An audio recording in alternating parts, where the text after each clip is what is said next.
What's going on in America today? Why are we over our heads in debt? Why can't the politicians bring debt under control? Why are so many people, often both parents now, working at low-paying, dead-end jobs and still making do with less? What's the future of the American economy and way of life? Why does the government tell us inflation is low when the buying power of our paychecks is declining at an alarming rate? Only a generation ago, bread was a quarter, and you could get a new car for $19.95.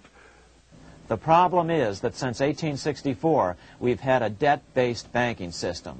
All our money is based on government debt. We cannot extinguish government debt without extinguishing our money supply. That's why talk of paying off the national debt without reforming our banking system is an impossibility. That's why the solution does not lie in discussing the size of the national debt, rather it lies in reforming our banking system. This is the Federal Reserve headquarters in Washington. It sits on this very impressive address, right on Constitution Avenue, right across from the Lincoln Memorial. But is it federal? Is it really part of the United States government? Well, what we're about to show you is that there's nothing federal about the Federal Reserve, and there are no reserves. The name is a deception created back before the Federal Reserve Act was passed in 1913 to make Americans think that America's central bank operates in the public interest. The truth is that the Federal Reserve is a private bank owned by private stockholders and run purely for their private profit. That's exactly correct. The Fed is a privately owned for-profit corporation which, again, has no reserves, at least no reserves available to back up the Federal Reserve notes, which is our common currency.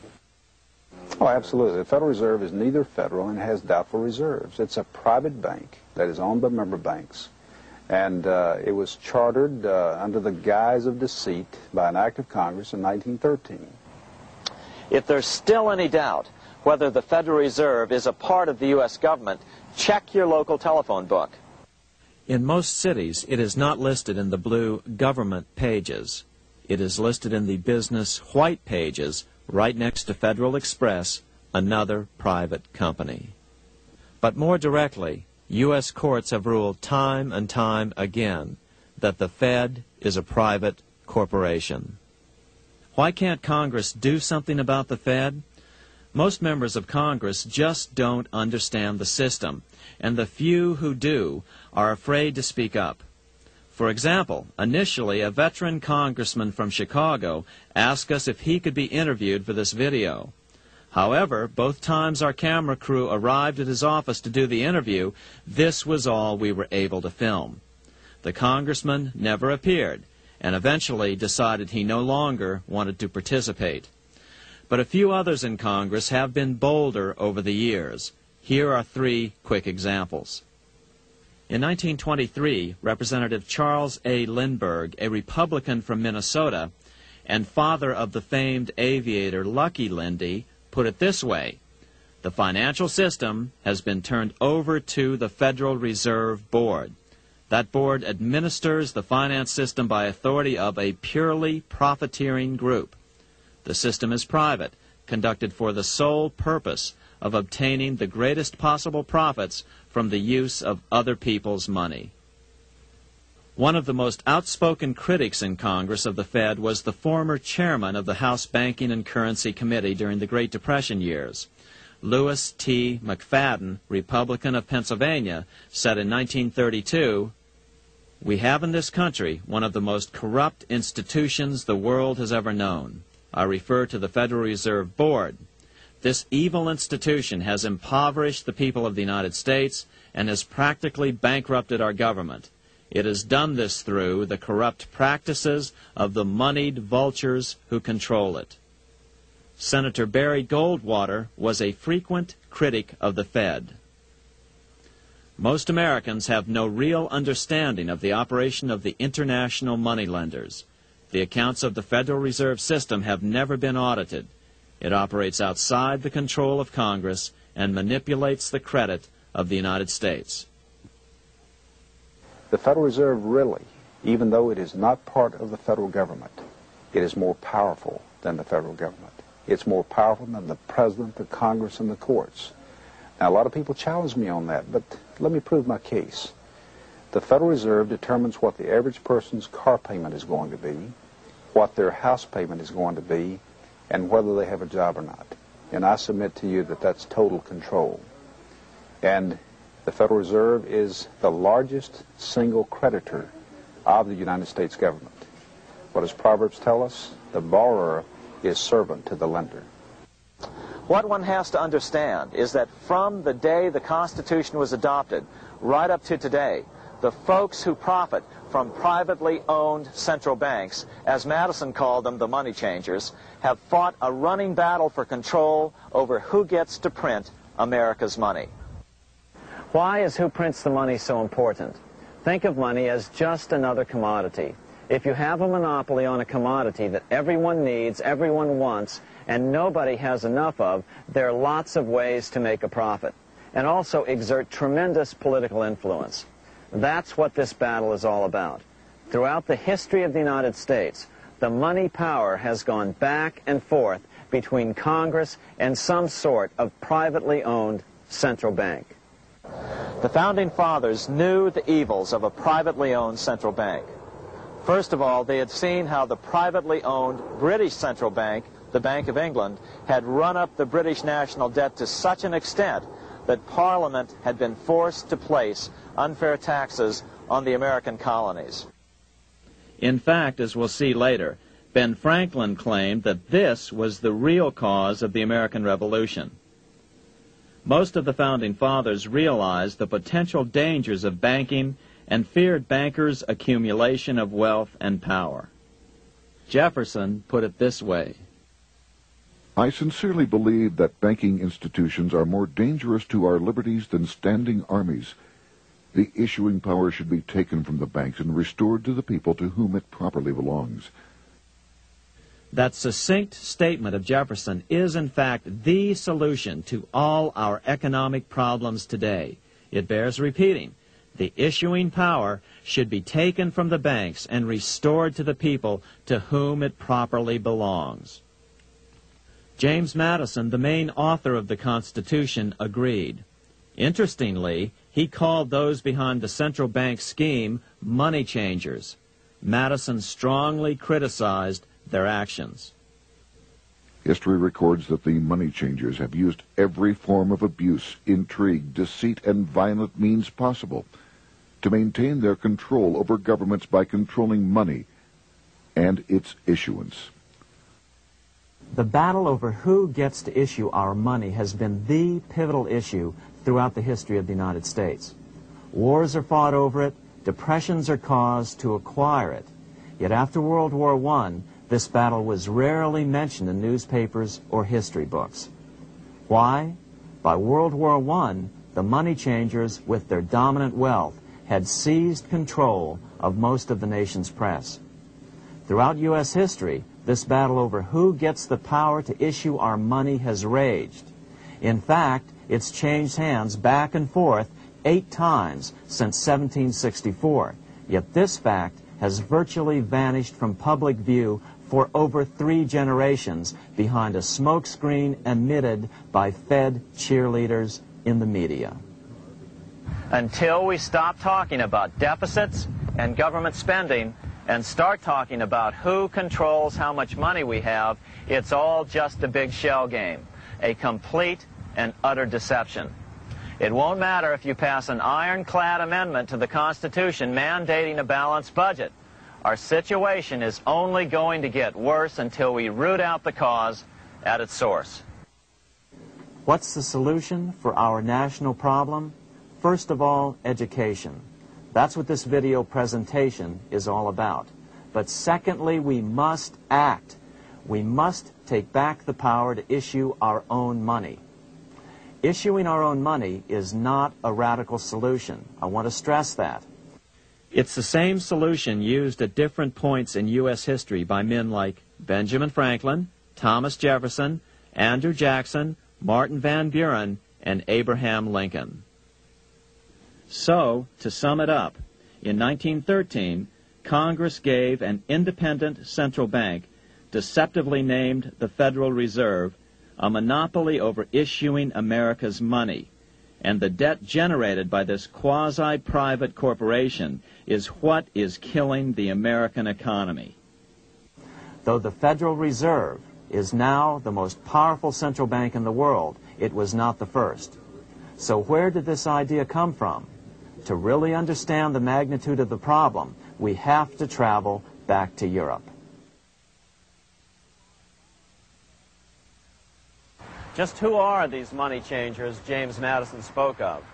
In the Bible, 2,000 years ago, Jesus drove the money changers from the temple. It was the only time Jesus used force during his ministry. What were money changers doing in the temple?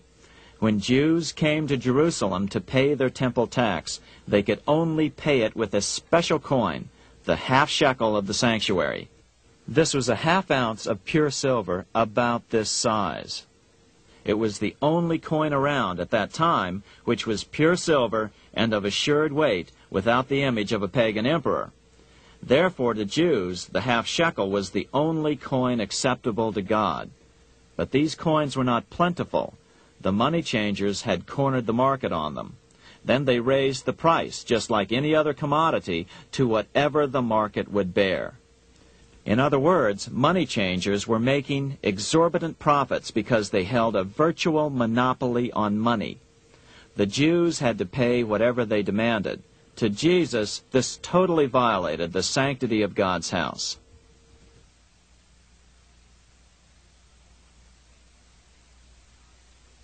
But the money-changing scam did not originate in Jesus' day. 200 years before Christ, Rome was having trouble with money changers. 2 early Roman emperors had tried to diminish the power of the money changers by reforming usury laws and limiting land ownership to 500 acres. They were both assassinated. In 48 BC, Julius Caesar took back the power to coin money from the money changers and minted coins for the benefit of all. With this new, plentiful supply of money, he built great public works projects. By making money plentiful, Caesar won the love of the common man. But the money changers hated him. Some believe this was an important factor in Caesar's assassination. One thing is for sure, with the death of Caesar came the demise of plentiful money in Rome. Taxes increased, as did corruption. Just as in the case of America today, usury and debased coin became the rule. Eventually, the Roman money supply was reduced by 90%. As a result, the common people lost their lands and their homes, just as is about to happen soon in America. With the demise of plentiful money, the masses lost confidence in the Roman government and refused to support it. Rome plunged into the gloom of the Dark Ages.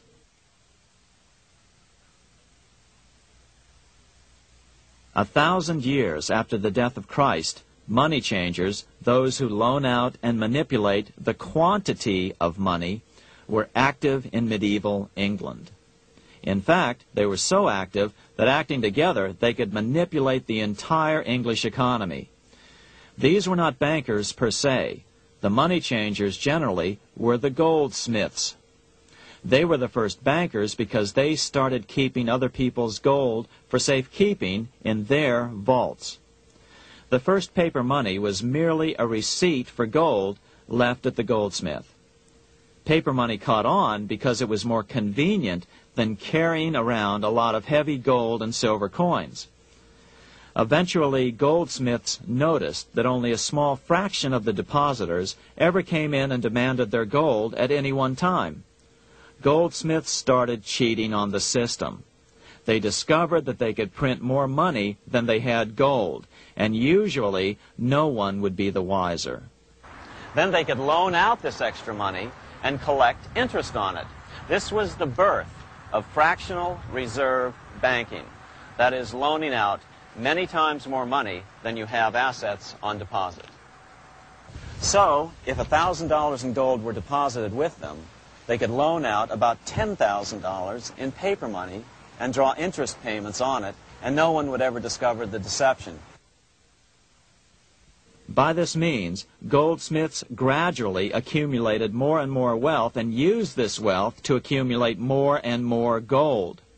Today, this practice of loaning out more money than there are reserves is known as fractional reserve banking.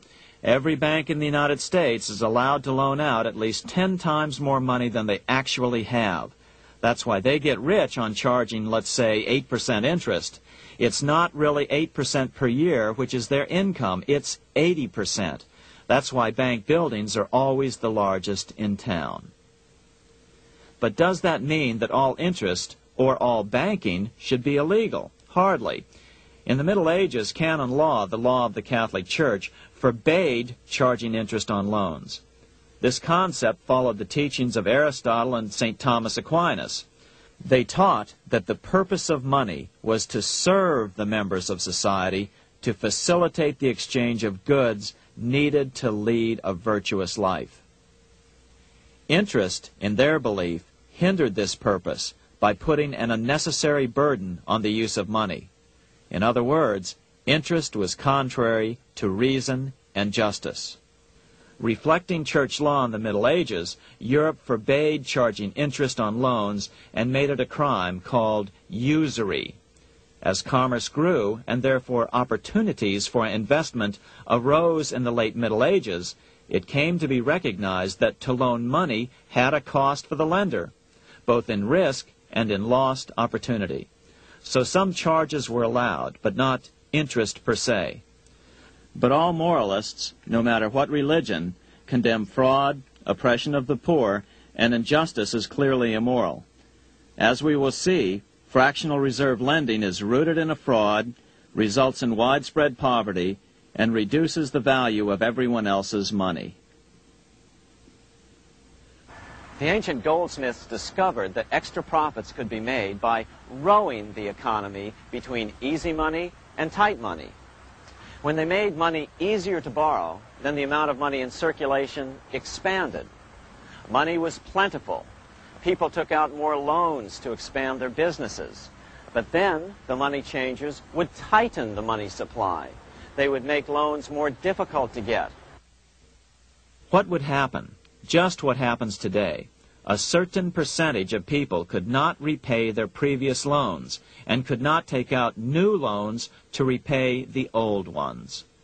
Therefore, they went bankrupt and had to sell their assets to the goldsmiths for pennies on the dollar. The same thing is still going on today.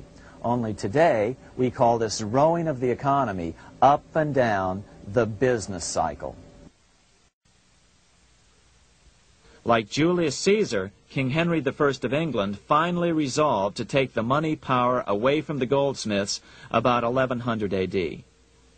Henry could have used anything as money, seashells, feathers, or even yak dung, as is often done in remote Tibetan provinces. But he invented one of the most unusual money systems in history. It was called the tally stick system. Here I have one of the few surviving examples of this form of British money, which lasted 726 years until 1826, a tally stick. The tally system was adopted to avoid the monetary manipulation of the goldsmiths. Tally sticks were money fabricated out of sticks of polished wood. Notches were cut along one edge of the stick to indicate the denominations. Then the stick was split lengthwise through the notches so that both pieces still had a record of the notches. The king kept one half to protect against counterfeiting. Then he would spend the other half into the economy and they would circulate as money. This particular tally stick is huge. It represented 25,000 pounds. One of the original stockholders in the Bank of England purchased his original shares with this stick. In other words, he bought shares in the world's richest and most powerful corporation with a stick of wood. It's ironic that after its formation in 1694, the Bank of England attacked the tally stick system because it was money outside the power of the money changers, just as King Henry had wanted it to be. Why do people accept sticks of wood for money? That's a great question. Throughout history, people traded anything they thought had value and used as money. You see, the secret is that money is only what people agree on to use as money. What's our paper money today? It's really just paper. But here's the trick. King Henry ordered that tally sticks had to be used to pay the king's taxes. This built-in demand for tally sticks immediately made them circulate and be accepted as money. And they worked well. In fact, no other form of money has worked so well for so long as tally sticks. Keep in mind, the British Empire was built under the tally stick system. The tally stick system succeeded despite the fact that the money changers constantly attacked it by offering the metal coin system as competition. In other words, metal coins never went completely out of circulation, but tally sticks hung on because they were good for the payment of taxes. Finally, in the 1500s, King Henry VIII relaxed the laws concerning usury, and the money changers wasted no time reasserting themselves. They quickly made their gold and silver money plentiful for a few decades. But when Queen Mary took the throne and tightened the usury laws again, the money changers renewed the hoarding of gold and silver coins, forcing the economy to plummet. When Queen Mary's sister, Queen Elizabeth I, took the throne, she was determined to regain control over English money. Her solution was to issue gold and silver coins from the public treasury and take the control over the money supply away from the money changers. Although control over money was not the only cause of the English Revolution in 1642, religious differences fueled the conflict. Monetary policy played a major role. Financed by the money changers, Oliver Cromwell finally overthrew King Charles, purged the Parliament, and put the king to death. The money changers were immediately allowed to consolidate their financial power. The result was that for the next 50 years, the money changers plunged Great Britain into a series of costly wars. They took over a square mile of property in the center of London, known as the City of London. This area today is still known as one of the 3 predominant financial centers of the world. Conflicts with the Stuart kings led the money changers in England to combine with those in the Netherlands to finance the invasion of William of Orange, who overthrew the Stuarts in 1688 and took the English throne.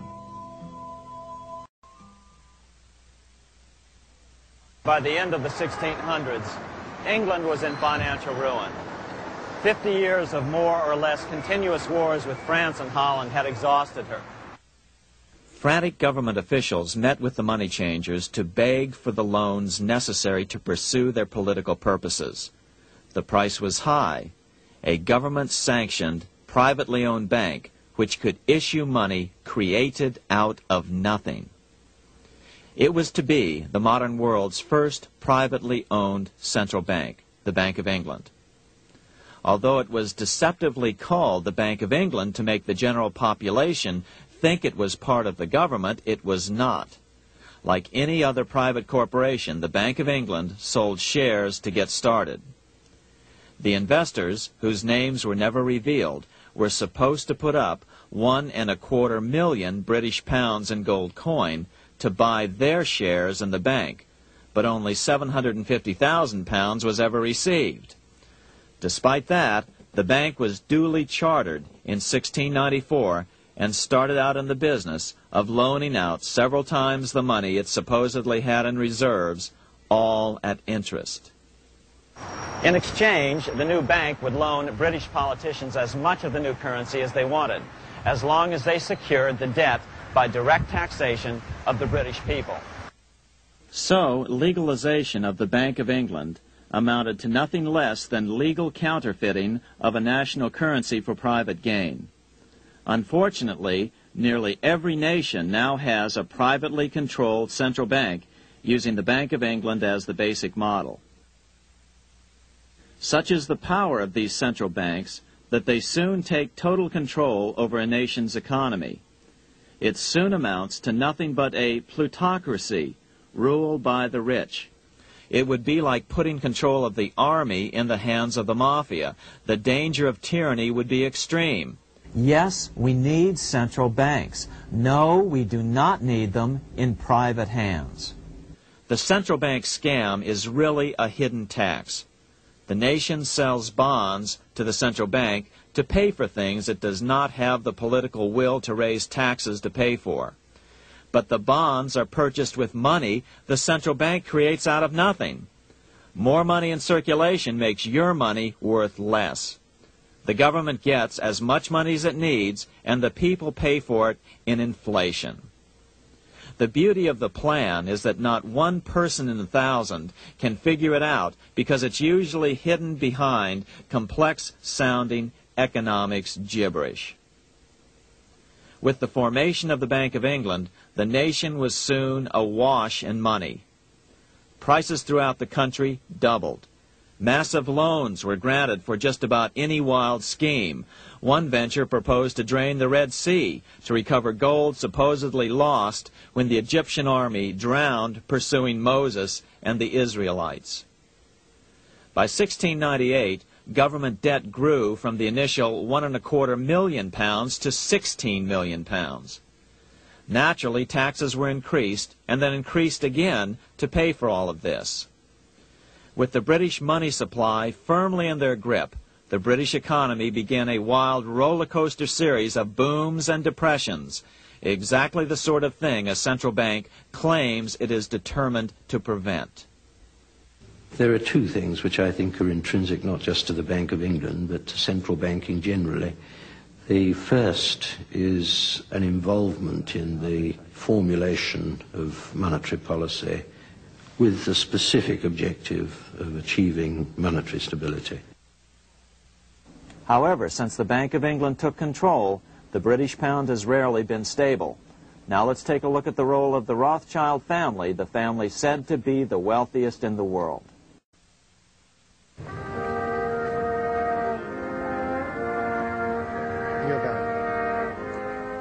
This is Frankfurt, Germany. 50 years after the Bank of England opened its doors, a goldsmith named Amschel Moses Bauer opened a coin shop, a counting house, in 1743.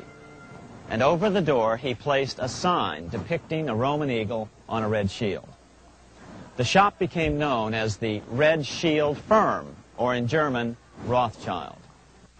When his son, Amschel Meyer Bauer, inherited the business, he decided to change his name to Rothschild.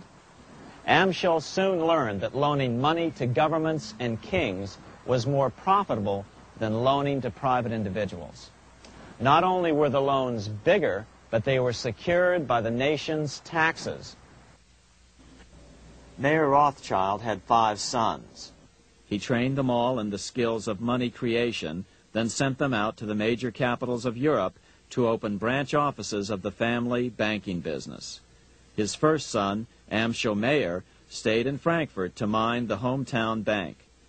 His second son, Solomon, was sent to Vienna. His third son, Nathan, was clearly the most clever. He was sent to London at age 21 in 1798, 100 years after the founding of the Bank of England.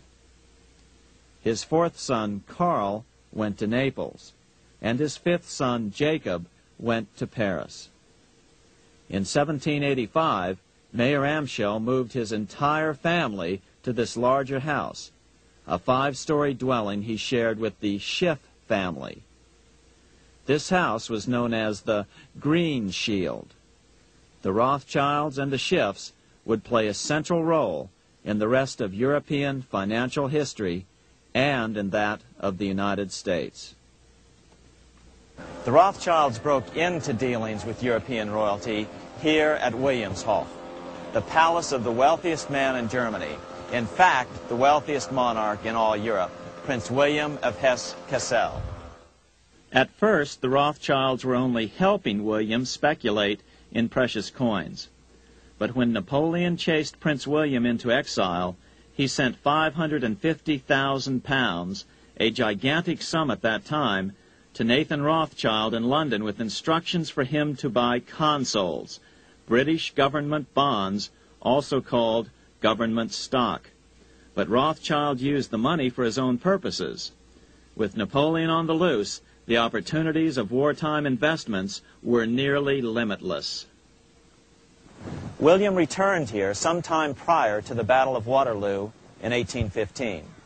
He summoned Rothschild and demanded his money back. The Rothschilds returned William's money with the interest the British consuls would have paid him had the investment actually been made. But the Rothschilds kept all the past profits they had made using William's money. Nathan Rothschild later bragged that in the 17 years he'd been in England, he'd increased his original £20,000 stake given to him by his father by 2,500 times. By cooperating within the family, the Rothschilds soon grew unbelievably wealthy. By the mid-1800s, they dominated all European banking and were certainly the wealthiest family in the world. They financed Cecil Rhodes, making it possible for him to establish a monopoly over the diamond and gold fields of South Africa. In America, they financed the Harrimans and railroads, the Vanderbilts in railroads and the press, and Carnegie in the steel industry, among many others. In fact, during World War I, J.P. Morgan was thought to be the richest man in America. But after his death, it was discovered that he was actually only a lieutenant of the Rothschilds. Once Morgan's will was made public, it was discovered that he owned only 19% of J.P. Morgan companies. By 1850, James Rothschild, the heir of the French branch of the family, was said to be worth 600 million French francs, 150 million more than all the other bankers in France put together. He built this mansion called Ferrier, just east of Paris. Wilhelm I, on seeing it, exclaimed, "Kings couldn't afford this. It could only belong to a Rothschild." Another 19th century French commentator put it this way: "There is but one power in Europe, and that is Rothschild." There is no evidence that their predominant standing in European or world finance has changed. Now let's take a look at the results the Bank of England had produced on the British economy and how that later was the root cause of the American Revolution. By the mid-1700s, the British Empire was nearing its height of power around the world.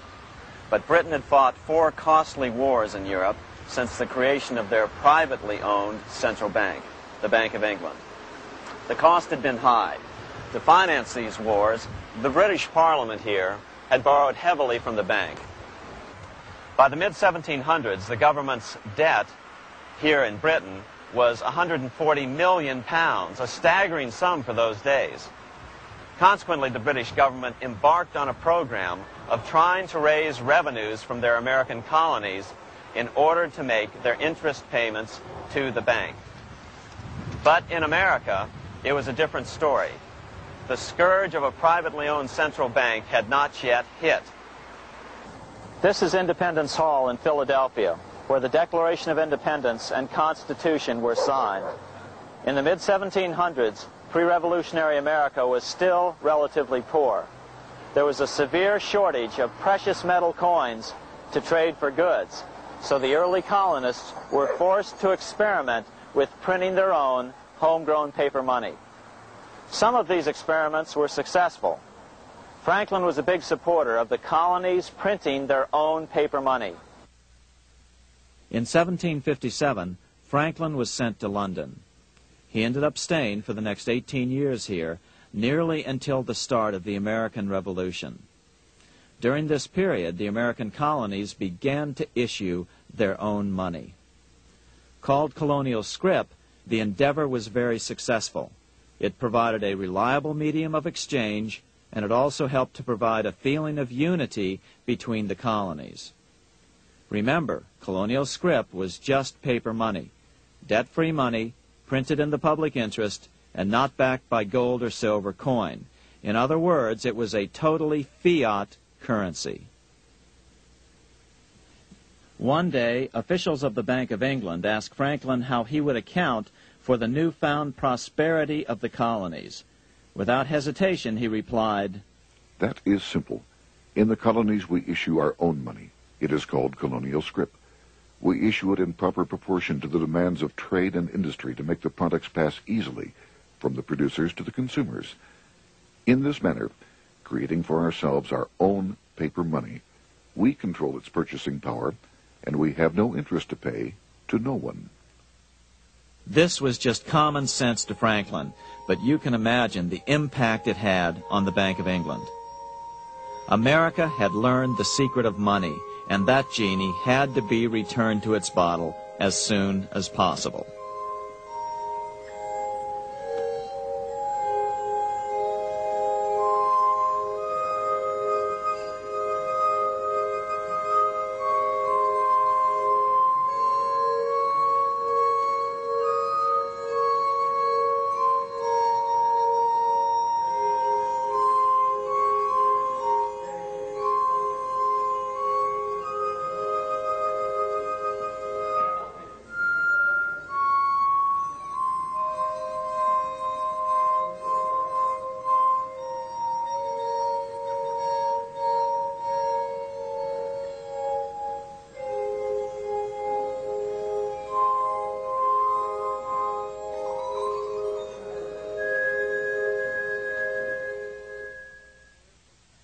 As a result, Parliament hurriedly passed the Currency Act of 1764.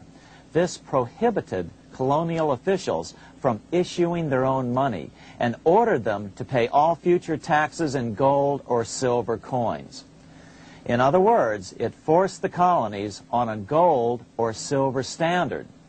For those who still believe that a gold standard is the answer for America's current monetary problems, look what happened to America after that. Writing in his autobiography, Franklin said, "In 1 year, the conditions were so reversed that the era of prosperity ended and a depression set in to such an extent that the streets of the colonies were filled with unemployed." Franklin claims that this was even the basic cause for the American Revolution. As Franklin put it in his autobiography, The colonies would gladly have borne a little tax on tea and other matters had it not been that England took away from the colonies their money, which created unemployment and dissatisfaction. The inability of the colonists to get the power to issue their own money permanently out of the hands of George III and the international bankers was the prime reason for the Revolutionary War. by the time the first shots were fired in Lexington, Massachusetts, on April 19, 1775, the colonies had been drained of gold and silver coin by British taxation. As a result, the Continental government had no choice but to print money to finance the war. At the start of the Revolution, the U.S. money supply stood at $12 million. By the end of the war, it was nearly $500 million. As a result, the currency was virtually worthless. Shoes sold for $5,000 a pair. Colonial scrip had worked because just enough was issued to facilitate trade. As George Washington lamented, a wagon load of money will scarcely purchase a wagon load of provisions. Today, those who support a gold-backed currency point to this period during the Revolution to demonstrate the evils of a fiat currency. But remember, the same currency had worked so well 20 years earlier during times of peace that the Bank of England had Parliament outlaw it. Towards the end of the Revolution, the Continental Congress, meeting here at Independence Hall, grew desperate for money. In 1781, they allowed Robert Morris, their financial superintendent, to open a privately owned central bank. Incidentally, Morris was a wealthy man who had grown wealthier during the Revolution by trading in war materials. Called the Bank of North America, the new bank was closely modeled after the Bank of England. it was allowed to practice fractional reserve banking. That is, it could lend out money it didn't have, then charge interest on it. If you or I were to do that, we would be charged with fraud, a felony. The bank's charter called for private investors to put up $400,000 worth of initial capital. But when Morris was unable to raise the money, he brazenly used his political influence to have gold deposited in the bank, which had been loaned to America by France. He then loaned this money to himself and his friends to reinvest in shares of the bank. And, like the Bank of England, the bank was given a monopoly over the national currency. Soon the dangers became clear. The value of American currency continued to plummet. So, 4 years later, in 1785, the bank's charter was not renewed. The leader of the effort to kill the bank, William Findley of Pennsylvania, explained the problem this way, quote, "This institution, having no principle but that of avarice, will never be varied in its object, to engross all the wealth, power, and influence of the state." The men behind the Bank of North America, Alexander Hamilton, Robert Morris, and the bank's president, Thomas Whiling, did not give up. Only 6 years later, Hamilton, then Secretary of the Treasury, and his mentor, Morris, rammed a new privately owned central bank through the new Congress. Called the first bank of the United States, Thomas Whiling again served as the bank's president. The players were the same, only the name of the bank was changed.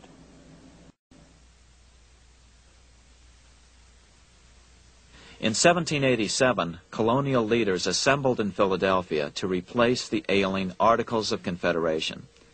As we saw earlier, both Thomas Jefferson and James Madison were unalterably opposed to a privately owned central bank.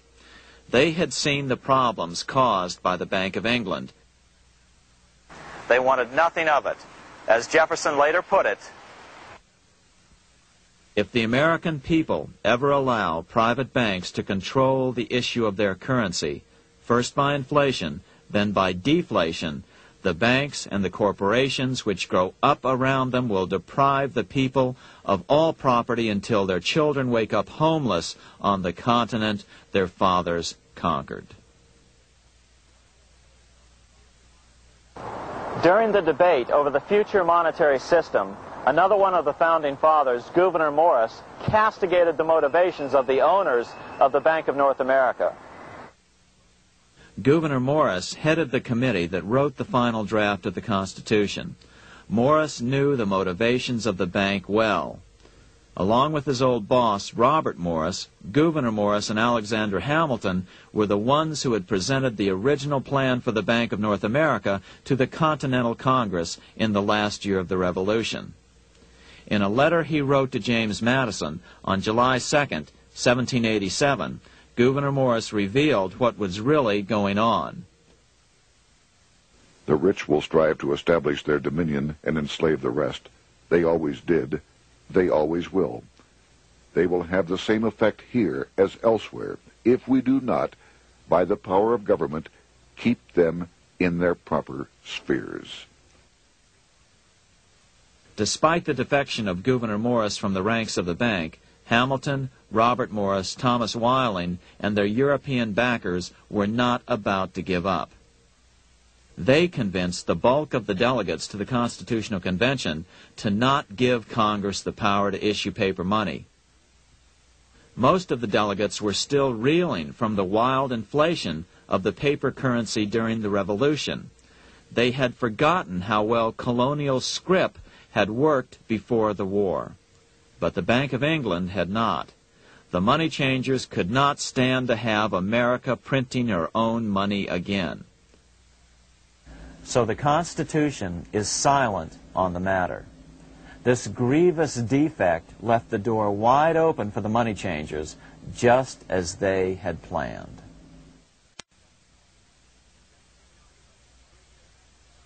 In 1790, less than 3 years after the Constitution had been signed, the money changers struck again. the newly appointed first Secretary of the Treasury, Alexander Hamilton, proposed a bill to the Congress calling for a new privately owned central bank. Coincidentally, that was the very year that Amschel Rothschild made his pronouncement from his flagship bank in Frankfurt. Let me issue and control a nation's money, and I care not who writes the laws. Alexander Hamilton was a tool of the international bankers, and he wanted to create the U.S. Bank, the BUS, or the Bank of the United States, and did so. Interestingly, one of Hamilton's first jobs after graduating from law school in 1782 was as an aide to Robert Morris, the head of the Bank of North America. In fact, the year before, Hamilton had written Morris a letter saying, "A national debt, if it is not excessive, will be to us a national blessing." A blessing to whom? After a year of intense debate, in 1791, Congress passed the bill and gave it a 20-year charter. The new bank was to be called the First Bank of the United States, or BUS. Here we are in front of the First Bank of the United States in Philadelphia. The bank was given a monopoly on printing U.S. currency, even though 80% of its stock would be held by private investors. The other 20% would be purchased by the U.S. government. But the reason was not to give the government a piece of the action. It was to provide the capital for the other 80% owners. As with the old Bank of North America and the Bank of England before that, the stockholders never paid the full amount for their shares. The U.S. government put up their initial $2 million in cash. Then the bank, through the old magic of fractional reserve lending, made loans to its charter investors so they could come up with the remaining $8 million of capital needed for this risk-free investment. Like the Bank of England, the name of the Bank of the United States was deliberately chosen to hide the fact that it was privately controlled. And like the Bank of England, the names of the investors in the bank were never revealed. Many years later, it was a common saying that the Rothschilds were the power behind the old Bank of the United States. The bank was sold to Congress as a way to bring stability to the banking system and eliminate inflation. So what happened? Over the first 5 years, the U.S. government borrowed $8.2 million from the Bank of the United States. In the same 5-year period, prices rose by 72%. Jefferson, as the new Secretary of State, watched the borrowing with sadness and frustration, unable to stop it. I wish it were possible to obtain a single amendment to our Constitution, taking from the federal government the power of borrowing. Millions of Americans feel the same way today. They watch in helpless frustration as the federal government borrows the American economy into oblivion. So, although it was called the First Bank of the United States, it was not the first attempt at a privately owned central bank in this country. As with the Bank of North America, the government put up most of the cash to get this private bank going, then the bankers loaned the money to each other to buy the remaining stock in the bank. It was a scam, plain and simple, and they wouldn't be able to get away with it for long. But first, we have to travel back to Europe to see how a single man was able to manipulate the entire British economy by obtaining the first news of Napoleon's final defeat.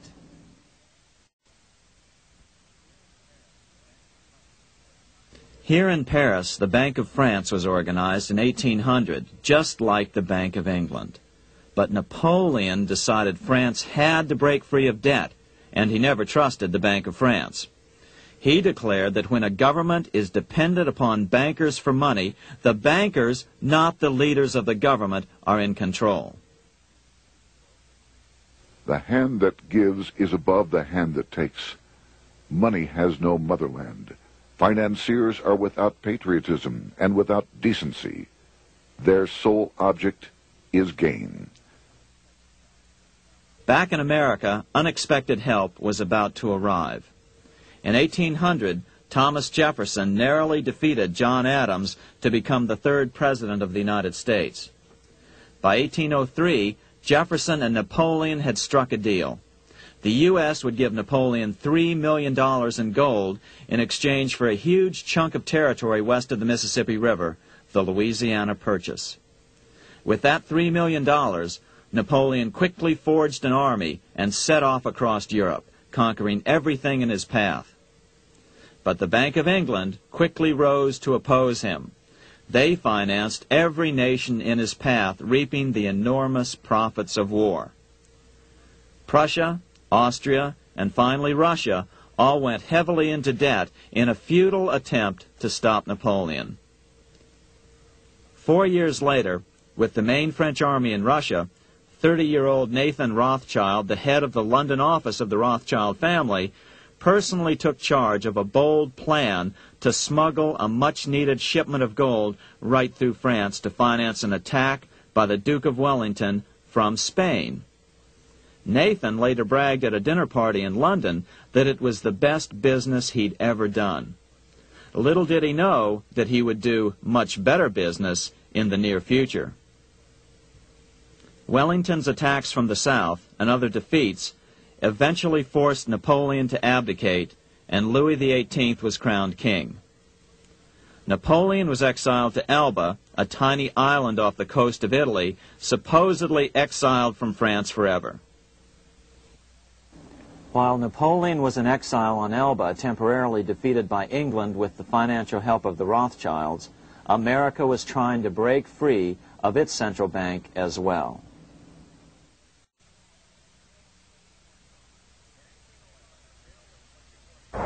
In 1811, a bill was put before Congress to renew the charter of the Bank of the United States. The debate grew very heated, and the legislatures of both Pennsylvania and Virginia passed resolutions asking Congress to kill the bank. The press corps of the day attacked the bank openly, calling it a great swindle, a vulture, a viper, and a cobra. Oh, to have an independent press once again in America. A congressman named P.B. Porter attacked the bank from the floor of Congress, saying if the bank's charter was renewed, Congress, quote, will have planted in the bosom of this Constitution a viper, which one day or another will sting the liberties of this country to the heart, close quote. Prospects didn't look that good for the bank. Some writers have even claimed that Nathan Rothschild warned that the United States would find itself involved in a most disastrous war if the bank's charter were not renewed. But it wasn't enough. When the smoke had cleared, the renewal bill was defeated by a single vote in the House and was deadlocked in the Senate. By now, America's fourth president, James Madison, was in the White House. Remember, Madison was a staunch opponent of the bank. His vice president, George Clinton, broke a tie in the Senate and sent the bank into oblivion. Within 5 months, England attacked the U.S., and the War of 1812 was on. But the British were still busy fighting Napoleon, and so the War of 1812 ended in a draw in 1814. Though the money changers were temporarily down, they were far from out. It would take them only another 2 years to bring back their bank bigger and stronger than ever.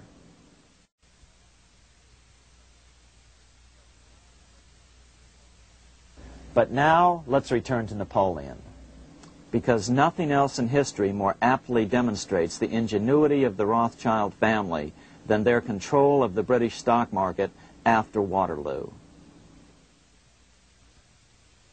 In 1815, a year after the end of the War of 1812 in America, Napoleon escaped his exile and returned to Paris. French troops were sent out to capture him, but such was his charisma that the soldiers rallied around their old leader and hailed him as their emperor once again. In March of 1815, Napoleon equipped an army which Britain's Duke of Wellington defeated less than 90 days later at Waterloo. Some writers claim Napoleon borrowed £5 million from the Bank of England to rearm. But it appears these funds actually came from the Ouvard banking house in Paris. Nevertheless, from about this point on, it was not unusual for privately controlled central banks to finance both sides in a war. Why would a central bank finance opposing sides in a war? Because war is the biggest debt generator of them all. A nation will borrow any amount for victory. The ultimate loser is loaned just enough to hold out the vain hope of victory, and the ultimate winner is given enough to win. Besides, such loans are usually conditioned upon the guarantee that the victor will honor the debts of the vanquished.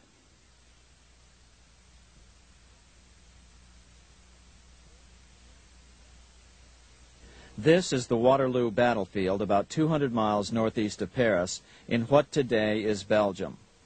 Here Napoleon suffered his final defeat, but not before thousands of French and Englishmen gave their lives on a steamy summer day in July of 1815.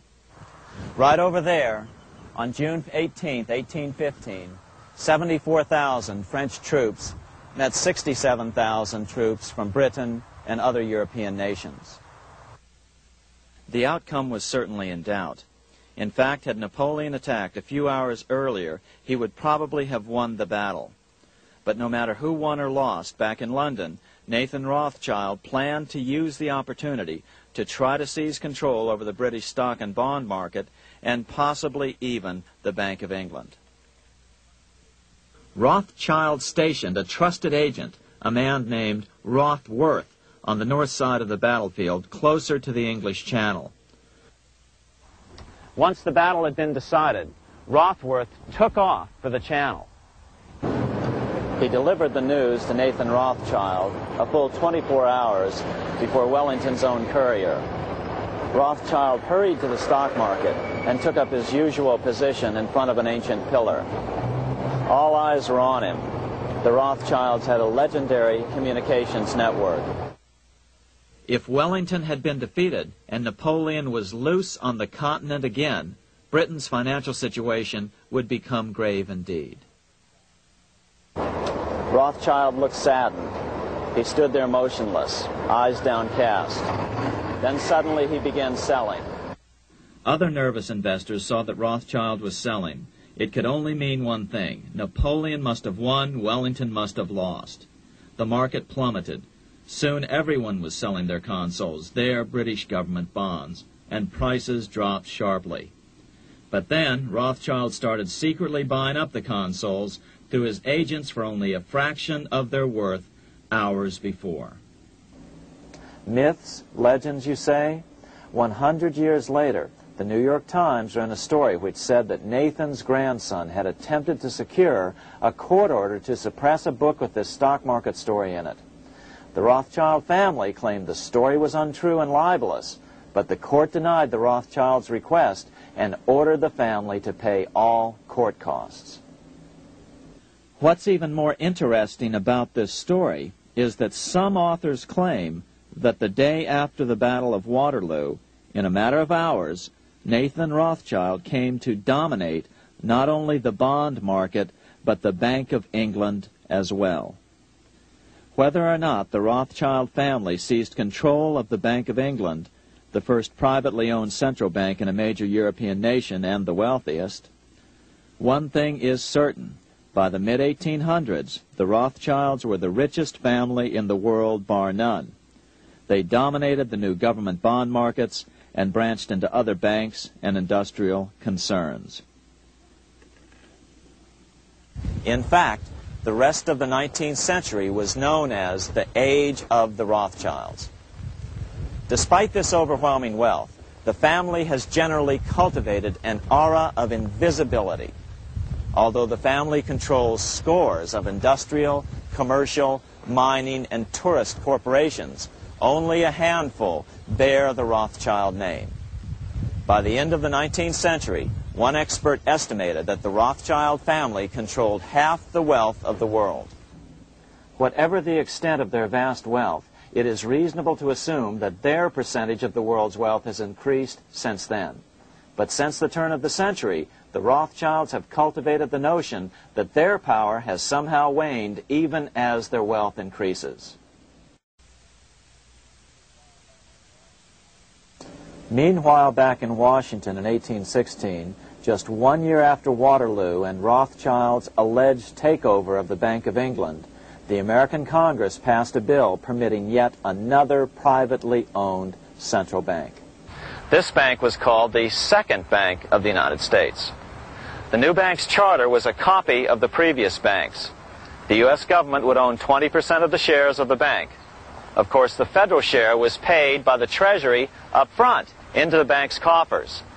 Then, through the magic of fractional reserve lending, it was transformed into loans to private investors who then bought the remaining 80% of the shares. Just as before, the primary stockholders remained a secret. But it is known that the largest block of shares, about 1/3 of the total, were sold to foreigners. As one observer put it, it is certainly no exaggeration to say that the Second Bank of the United States was rooted as deeply in Britain as it was in America. So, by 1816, some authors claim the Rothschilds had taken control over the Bank of England and backed a new, privately owned central bank in America as well.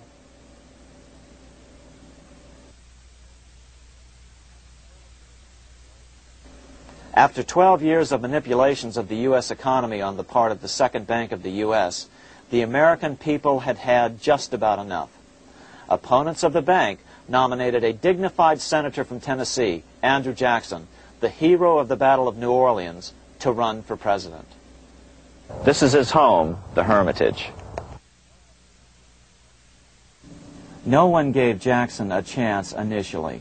The bank had long ago learned how the political process could be controlled with money. To the surprise and dismay of the money changers, Jackson was swept into office in 1828. Jackson was determined to kill the bank at the first opportunity and wasted no time in trying to do so. But the bank's 20-year charter didn't come up for renewal until 1836, the last year of his second term, if he could survive that long.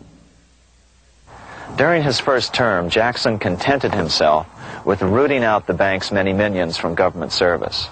He fired 2,000 of the 11,000 employees of the federal government. In 1832, with his re-election approaching, the bank struck an early blow, hoping Jackson would not want to stir up controversy. They asked Congress to pass a renewal bill 4 years early. Naturally, Congress complied, then sent it to the president for signing. But Jackson weighed in with both feet. Old Hickory, never a coward, vetoed the bill. His veto message is one of the great American documents.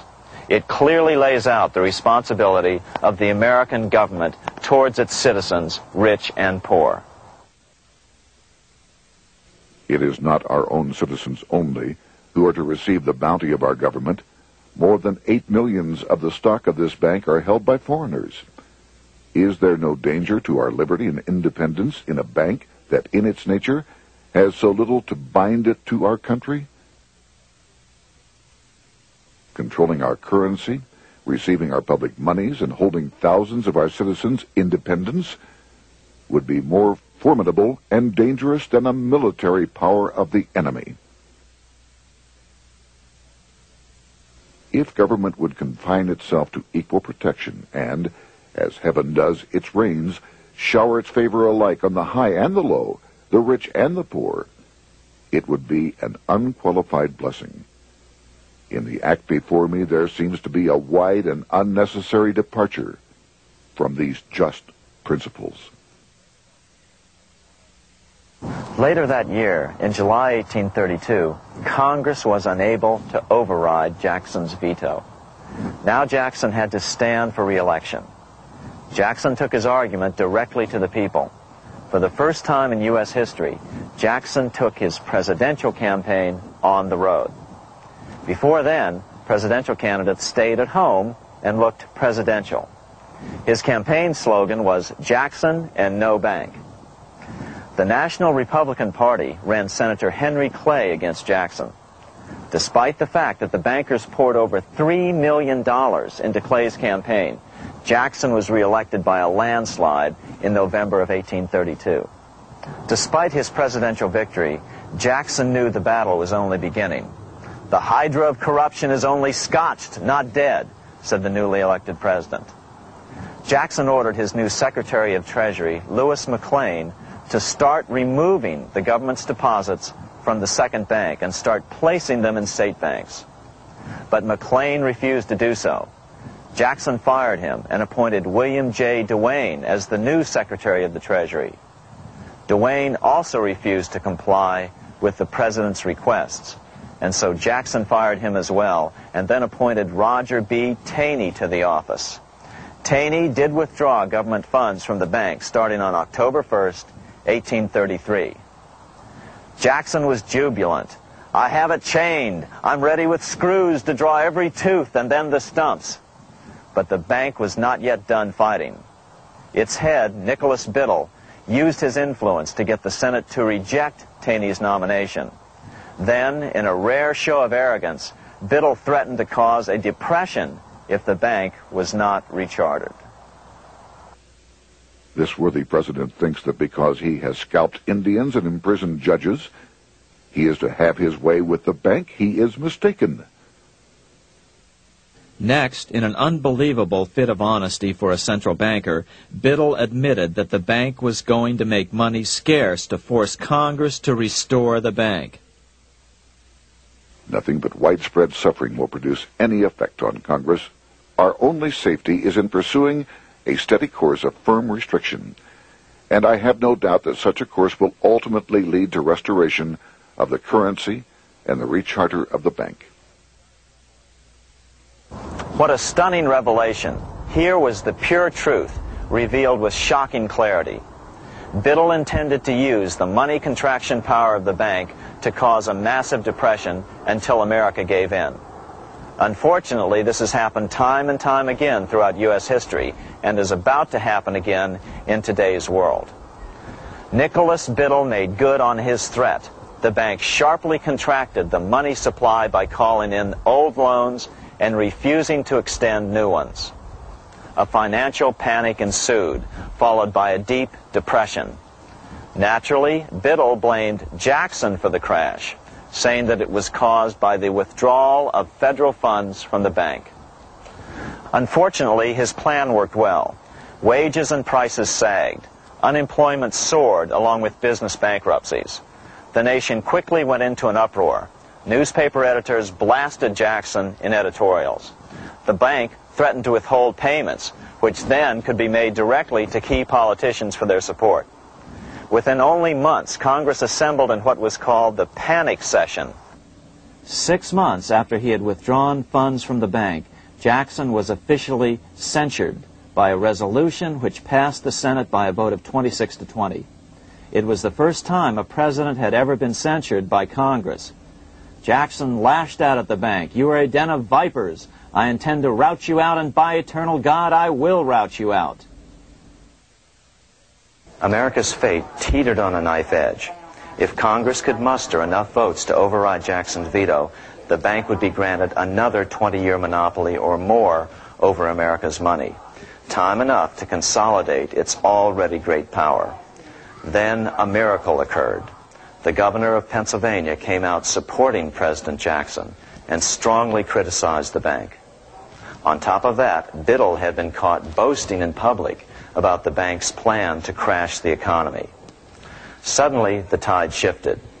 In April of 1834, the House of Representatives voted 134 to 82 against rechartering the bank. This was followed up by an even more lopsided vote to establish a special committee to investigate whether the bank had caused the crash.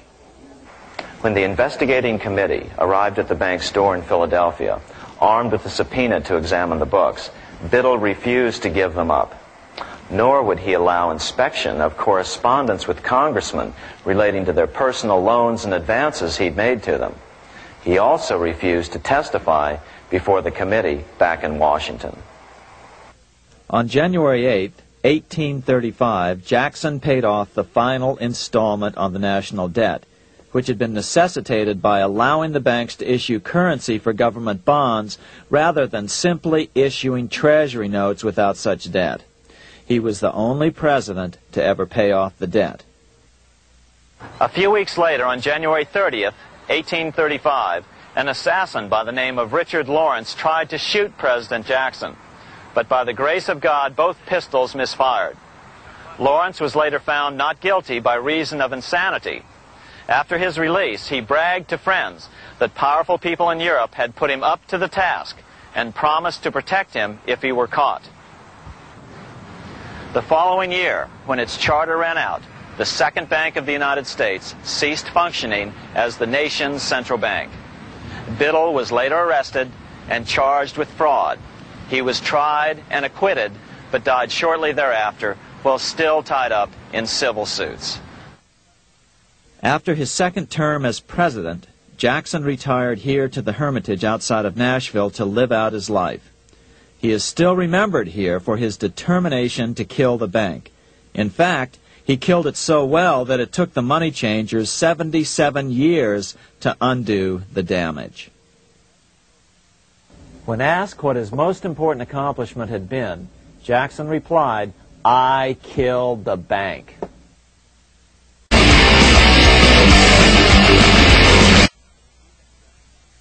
Unfortunately, even Jackson failed to grasp the entire picture and its root cause.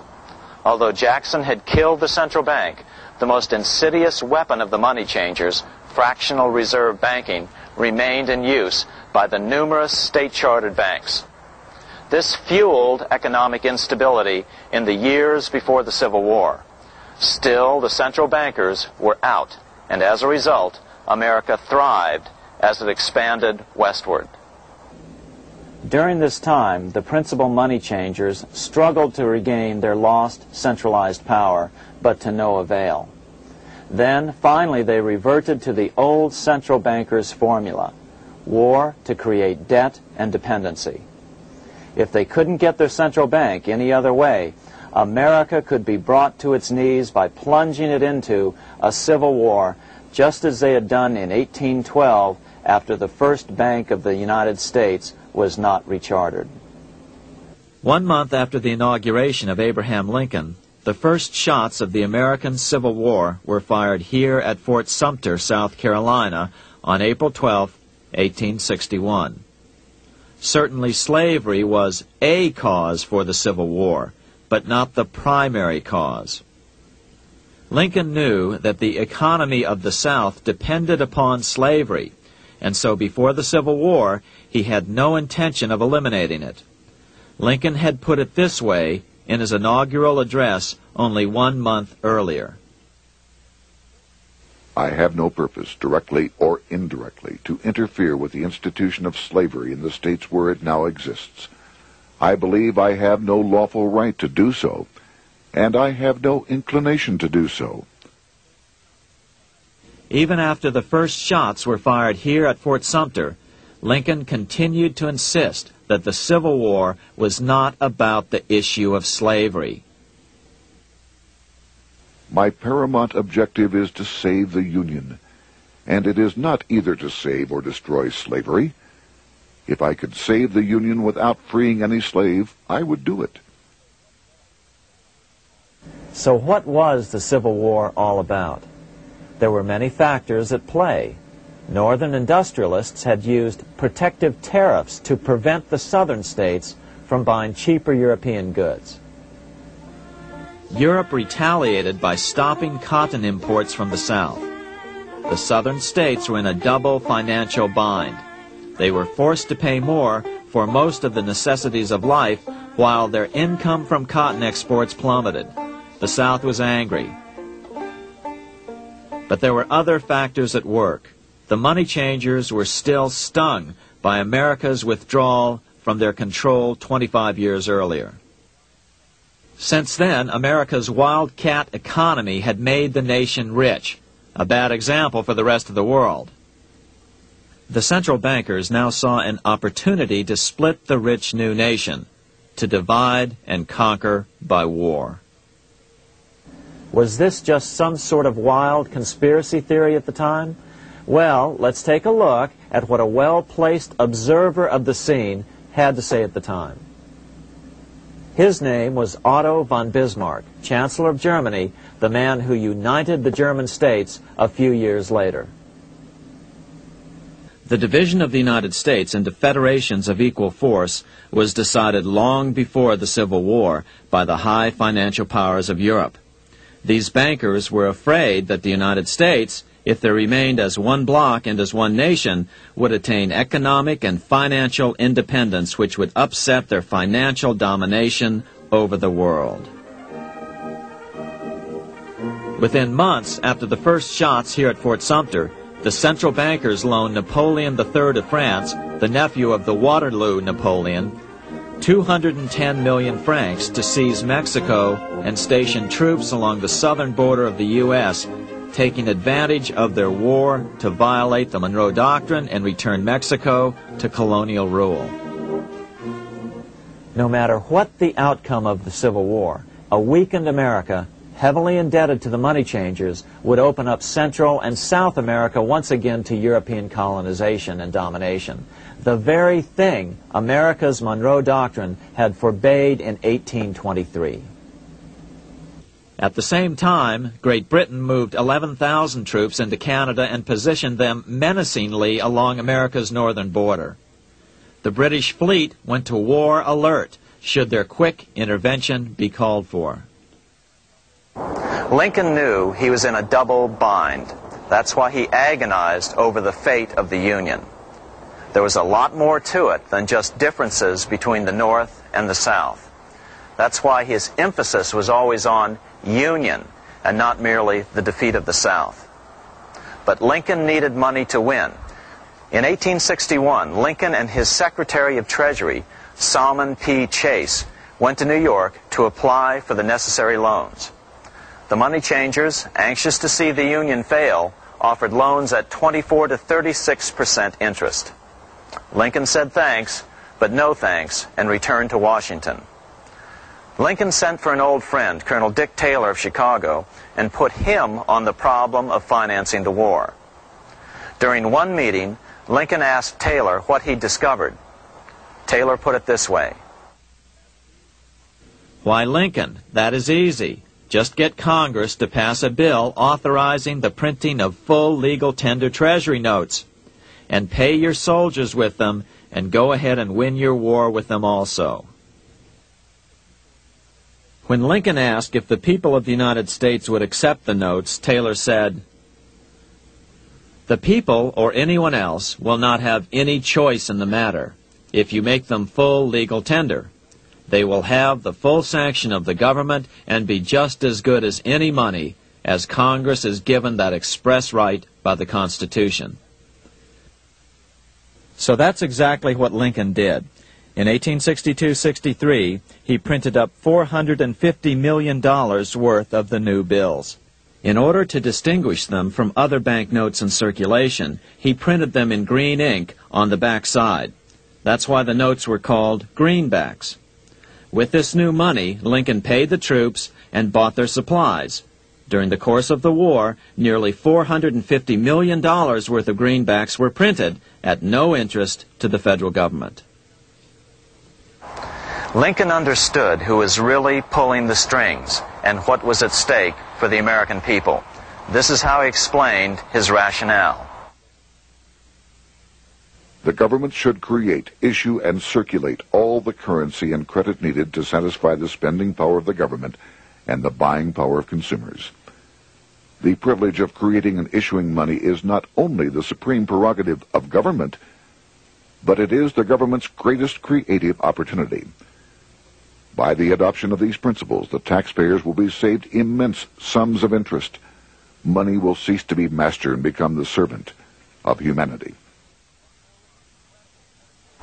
A truly incredible editorial in the London Times explained the central bankers' attitude towards Lincoln's greenbacks. If this mischievous financial policy, which has its origins in North America, shall become indurated down to a fixture, then that government will furnish its own money without cost. It will pay off debts and be without debt. It will have all the money necessary to carry on its commerce. It will become prosperous without precedent in the history of the world. The brains and wealth of all countries will go to North America. That country must be destroyed, or it will destroy every monarchy on the globe. The scheme was effective, so effective that the next year, 1863, with Federal and Confederate troops beginning to mass for the decisive battle of the Civil War, and the Treasury in need of further congressional authority to issue more greenbacks, Lincoln allowed the bankers to push through the National Bank Act. These new national banks would operate under a virtual tax-free status and collectively had the exclusive monopoly power to create the new form of money, banknotes. Though greenbacks continued to circulate, their numbers were not increased.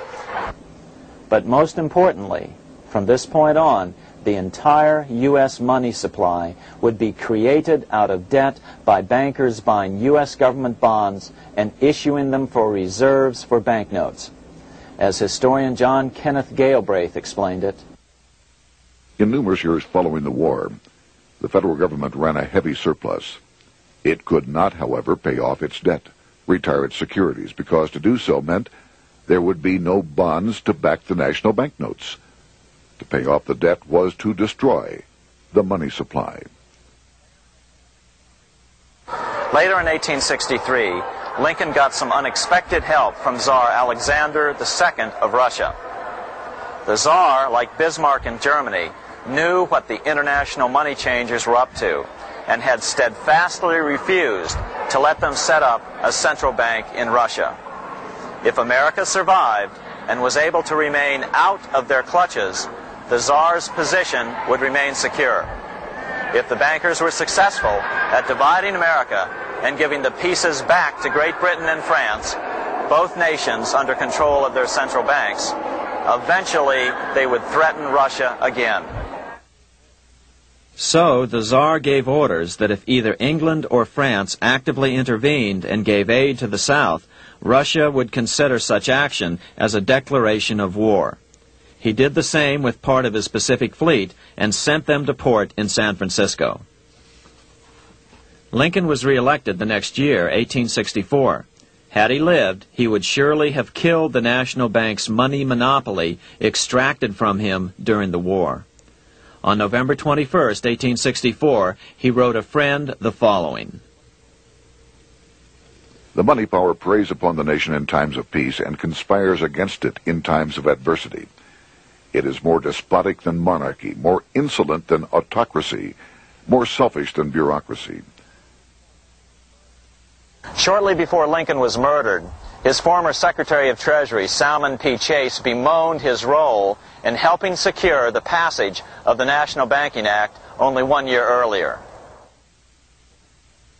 My agency in promoting the passage of the National Banking Act was the greatest financial mistake in my life.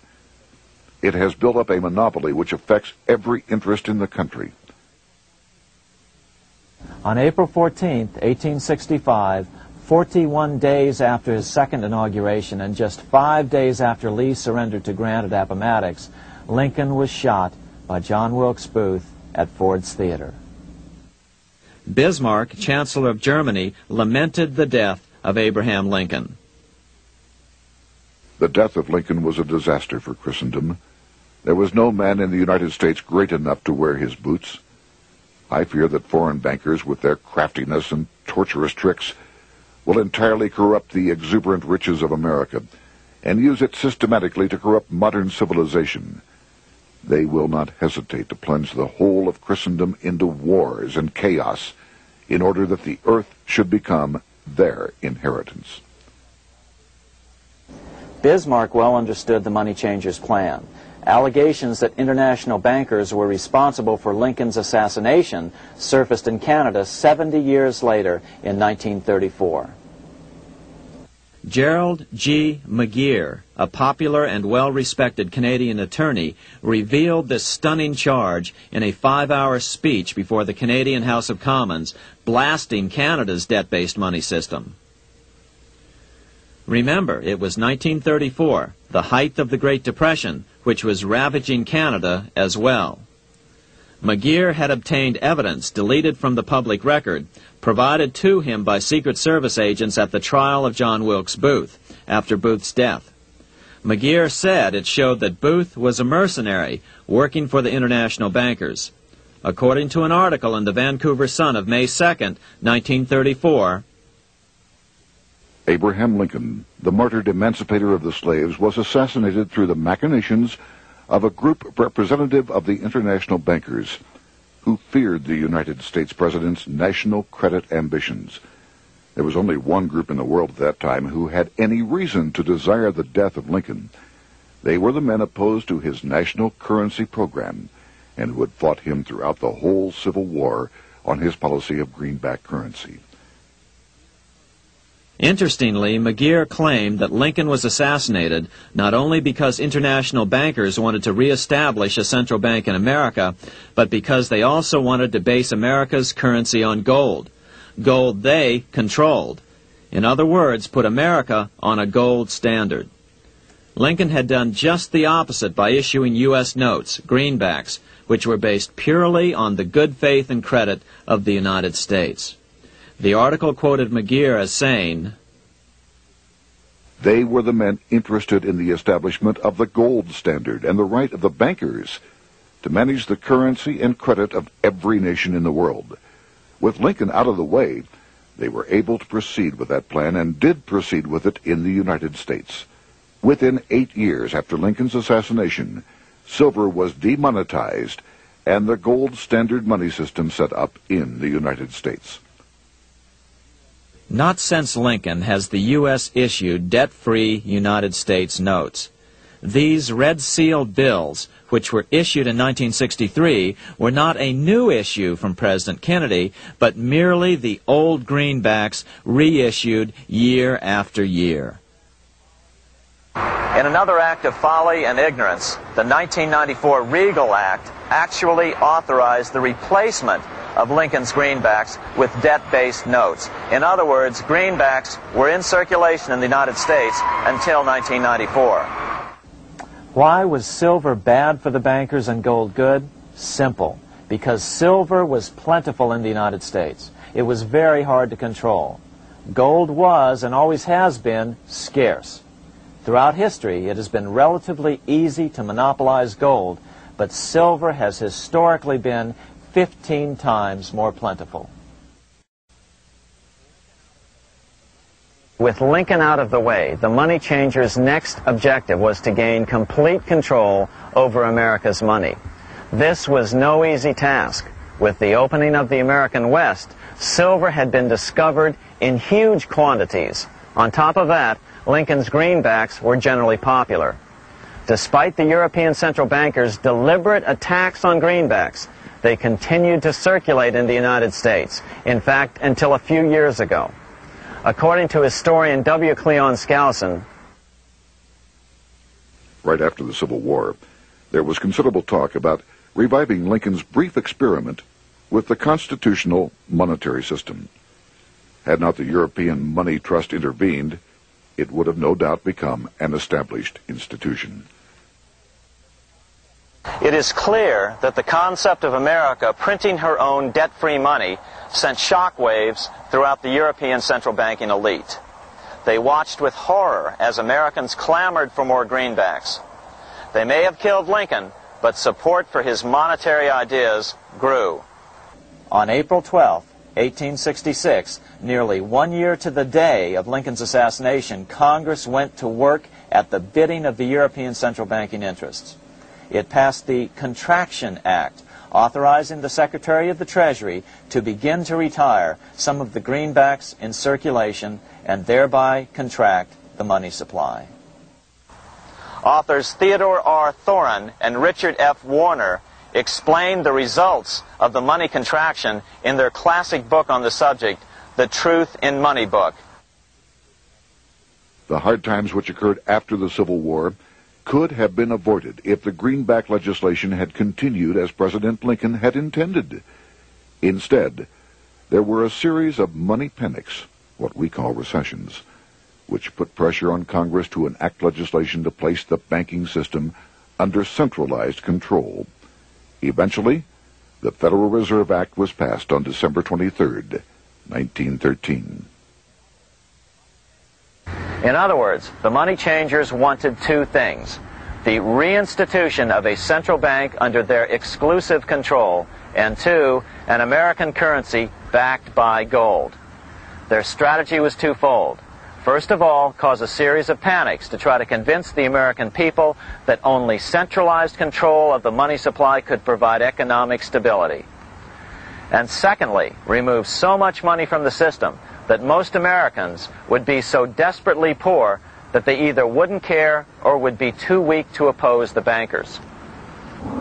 In 1866, there was $1.8 billion in currency in circulation in the United States, about $50.46 per capita.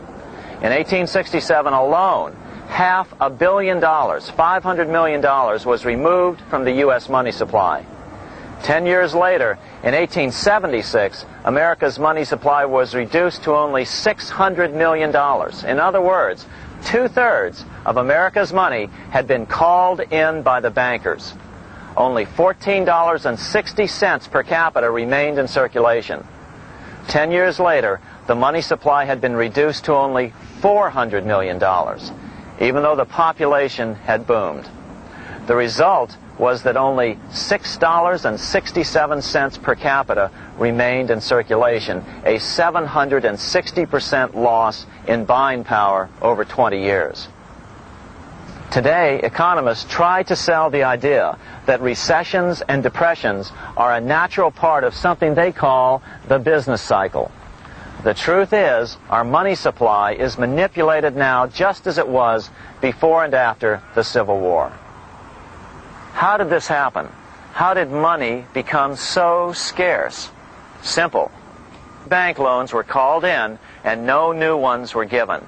In addition, silver coins were melted down. In 1872, a man named Ernest Sed was given 100,000 pounds, about $500,000, by the Bank of England and sent to America to bribe necessary congressmen to get silver demonetized. He was told that if that was not sufficient, to draw an additional 100,000 pounds or as much more as was necessary. The next year, Congress passed the Coinage Act of 1873, and the minting of silver dollars abruptly stopped. In fact, Representative Samuel Hooper, who introduced the bill in the House, acknowledged that Mr. Sed actually drafted the legislation. But it gets even worse than that. In 1874, Sed himself admitted who was behind the scheme.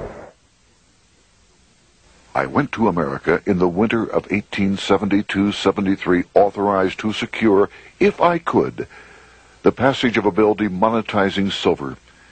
It was in the interest of those I represented, the governors of the Bank of England, to have it done. By 1873, gold coins were the only form of coin money. But the contest over control of America's money was not yet over.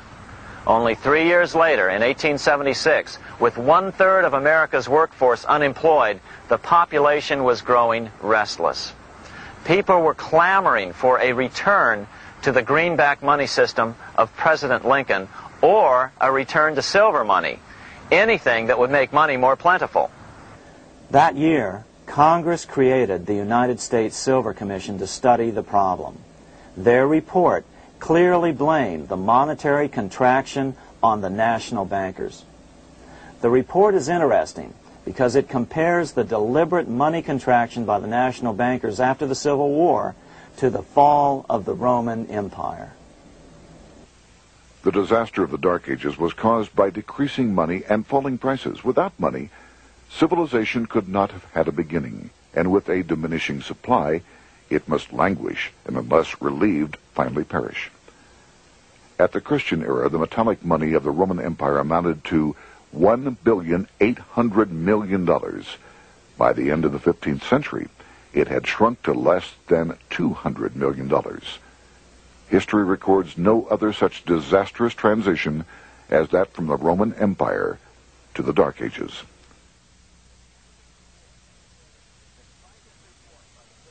Despite this report by the Silver Commission, Congress took no action. The next year, 1877, riots broke out from Pittsburgh to Chicago. The torches of starving vandals lit up the sky. The bankers huddled to decide what to do. They decided to hang on. Now that they were back in control to a certain extent, they were not about to give it up. At the meeting of the American Bankers Association that year, they urged their membership to do everything in their power to put down the notion of a return to greenbacks. The ABA Secretary, James Buell, authored a letter to the members which blatantly called on the banks to subvert not only Congress, but the press. It is advisable to do all in your power to sustain such prominent daily and weekly newspapers, especially the agricultural and religious press, as will oppose the greenback issue of paper money, and that you will also withhold patronage from all applicants who are not willing to oppose the government issue of money. To repeal the act creating banknotes or to restore to circulation the government issue of money will be to provide the people with money and will therefore seriously affect our individual profits as bankers and lenders. See your congressman at once and engage him to support our interest that we may control legislation. As political pressure mounted in Congress for change, the press tried to turn the American people away from the truth. The New York Tribune put it this way on January 10th, 1878.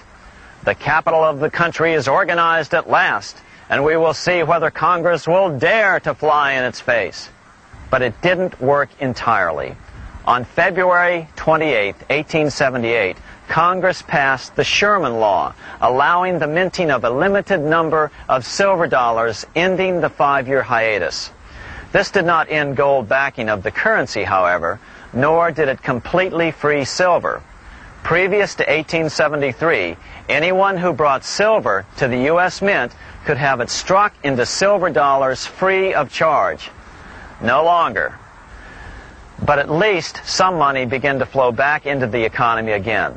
With no further threat to their control, the bankers loosened up on loans, and the post-Civil War depression was finally ended.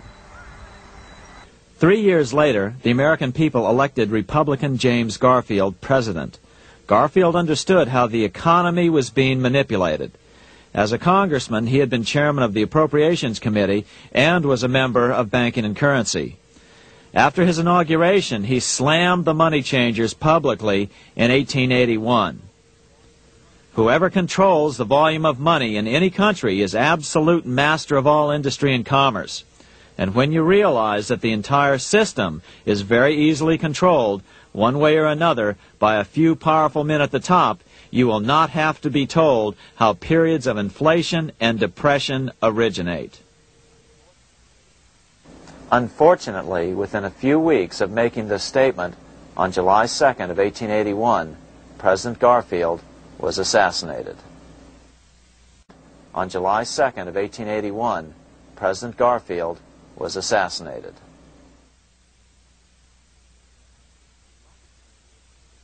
The money changers were gathering strength fast. They began a periodic fleecing of the flock, as they called it, by creating economic booms followed by further depressions so they could buy up thousands of homes and farms for pennies on the dollar. In 1891, the money changers prepared to take the American economy down again, and their methods and motives were laid out with shocking clarity in a memo sent out by the American Bankers Association, the ABA, an organization in which most bankers were members. Notice that this memo called for bankers to create a depression on a certain date 3 years in the future. According to the congressional record, here's how it read in part. On September 1st, 1894, we will not renew our loans under any consideration. On September 1st, we will demand our money. We will foreclose and become mortgagees in possession. we can take 2/3 of the farms west of the Mississippi and thousands of them east of the Mississippi as well at our price. Then the farmers will become tenants, as in England. These depressions could be controlled because America was on the gold money standard. Since gold is scarce, it's one of the easiest commodities to manipulate.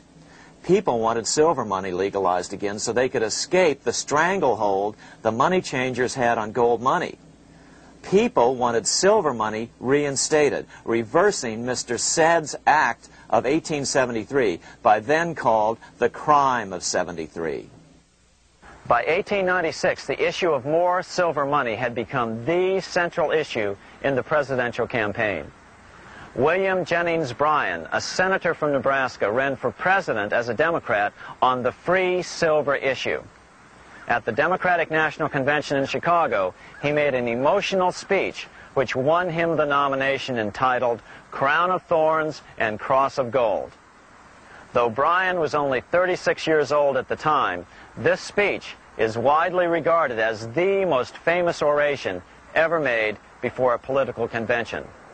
In the dramatic conclusion, Bryan said,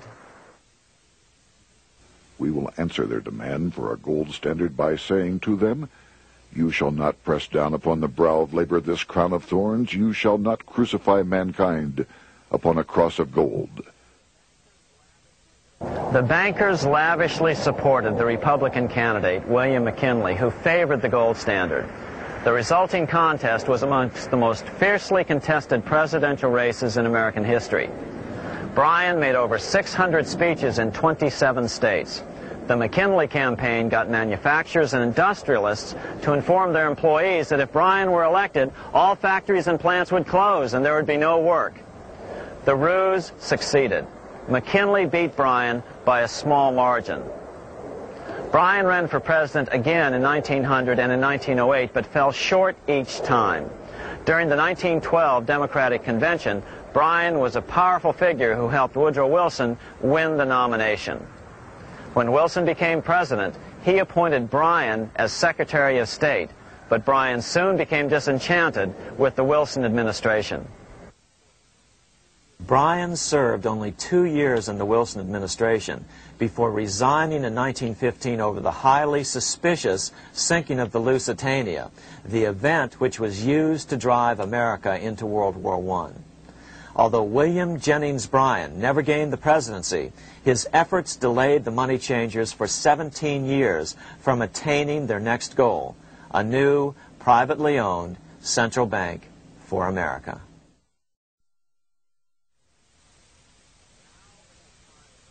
Now it was time for the money changers to get back to the business of a new private central bank for America.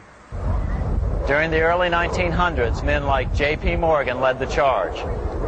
One final panic would be necessary to focus the nation's attention on the supposed need for a central bank. The rationale was that only a central bank can prevent bank failures. Morgan was clearly the most powerful banker in America and a suspected agent for the Rothschilds. Morgan had helped finance John D. Rockefeller's Standard Oil empire. He had also helped finance the monopolies of Edward Harriman in railroads, of Andrew Carnegie in steel, and of others in numerous industries. But on top of that, J.P. Morgan's father, Junius Morgan, had been America's financial agent to the British. After his father's death, J.P. Morgan took on a British partner, Edward Grenfell, a longtime director of the Bank of England. In fact, upon Morgan's death, his estate contained only a few $1 million. The bulk of the securities most people thought he owned were in fact owned by others.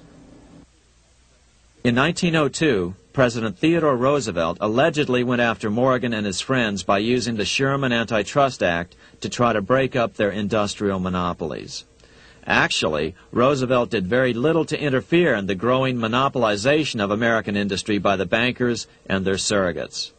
For example, Roosevelt supposedly broke up the Standard Oil monopoly, but it wasn't really broken at all. It was merely divided into 7 corporations, all still controlled by the Rockefellers. The public was aware of this thanks to political cartoonists like Thomas Nast, who referred to the bankers as the money trust. By 1907, the year after Teddy Roosevelt's re-election, Morgan decided it was time to try for a central bank again. Using their combined financial muscle, Morgan and his friends were secretly able to crash the stock market. Thousands of small banks were vastly overextended. Some had reserves of less than 1% thanks to the fractional reserve principle. Within days, bank runs were commonplace across the nation. Now Morgan stepped into the public arena and offered to prop up the faltering American economy by supporting failing banks with money he manufactured out of nothing. It was an outrageous proposal, far worse than even fractional reserve banking, but Congress let him do it. Morgan manufactured $200 million worth of this completely reserveless private money and bought things with it, paid for services with it, and sent some of it to his branch banks to lend out at interest. His plan worked. Soon, the public regained confidence in money in general and quit hoarding their currency. But as a result, banking power was further consolidated into the hands of a few large banks. By 1908, the panic was over, and Morgan was hailed as a hero by the president of Princeton University, a man by the name of Woodrow Wilson. All this trouble could be averted if we appointed a committee of 6 or 7 public-spirited men like J.P. Morgan to handle the affairs of our country. Economics textbooks would later explain that the creation of the Federal Reserve System was the direct result of the panic of 1907. Quote, "With its alarming epidemic of bank failures, the country was fed up once and for all with the anarchy of unstable private banking." Close quote. But Minnesota Congressman Charles A. Lindbergh Sr., the father of the famous aviator Lucky Lindy, later explained that the panic of 1907 was really just a scam. Those not favorable to the money trust could be squeezed out of business and the people frightened into demanding changes in the banking and currency laws which the money trust would frame. So, since the passage of the National Bank Act of 1863, the money changers had been able to create a series of booms and busts.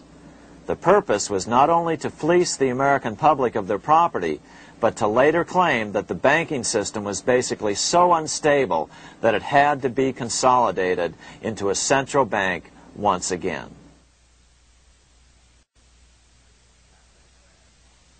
After the crash, Teddy Roosevelt, in response to the panic of 1907, signed into law a bill creating something called the National Monetary Commission.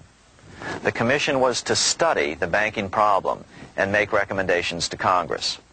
Of course, the commission was packed with Morgan's friends and cronies. The chairman was a man named Senator Nelson Aldrich from Rhode Island. Aldrich represented the Newport, Rhode Island homes of America's richest banking families. His daughter married John D. Rockefeller, Jr., and together they had 5 sons: John, Nelson, who would become vice president in 1974, Lawrence, Winthrop, and David, the head of the Council on Foreign Relations and former chairman of Chase Manhattan Bank. As soon as the National Monetary Commission was set up, Senator Aldrich immediately embarked on a 2-year tour of Europe, where he consulted at length with the private central bankers in England, France, and Germany. The total cost of his trip alone to the taxpayers was $300,000, an astronomical sum in those days. Shortly after his return, on the evening of November 22, 1910, some of the wealthiest and most powerful men in America boarded Senator Aldrich's private rail car and in the strictest secrecy journeyed to this place, Jekyll Island, off the coast of Georgia. With the group came Paul Warburg. Warburg had been given a $500,000 per year salary to lobby for the passage of a privately owned central bank in America by the investment firm Kuhn, Loeb and Company. Warburg's partner in this firm was a man named Jacob Schiff, the grandson of the man who shared the Green Shield house with the Rothschild family in Frankfurt. Schiff, as we'll find out later, was in the process of spending $20 million to finance the overthrow of the Tsar in Russia. These three European banking families, the Rothschilds, the Warburgs, and the Schiffs, were interconnected by marriage down through the years, just as their American banking counterparts, the Morgans, Rockefellers, and Aldriches were. Secrecy was so tight that all 7 primary participants were cautioned to use only first names to prevent servants from learning their identities. Years later, one participant, Frank Vanderlip, president of National City Bank of New York and a representative of the Rockefeller family, confirmed the Jekyll Island trip in a February 9, 1935 edition of the Saturday Evening Post.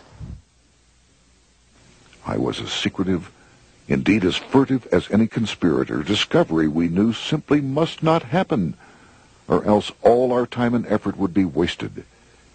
If it were to be exposed that our particular group had got together and written a banking bill, that bill would have no chance whatever of passage by Congress.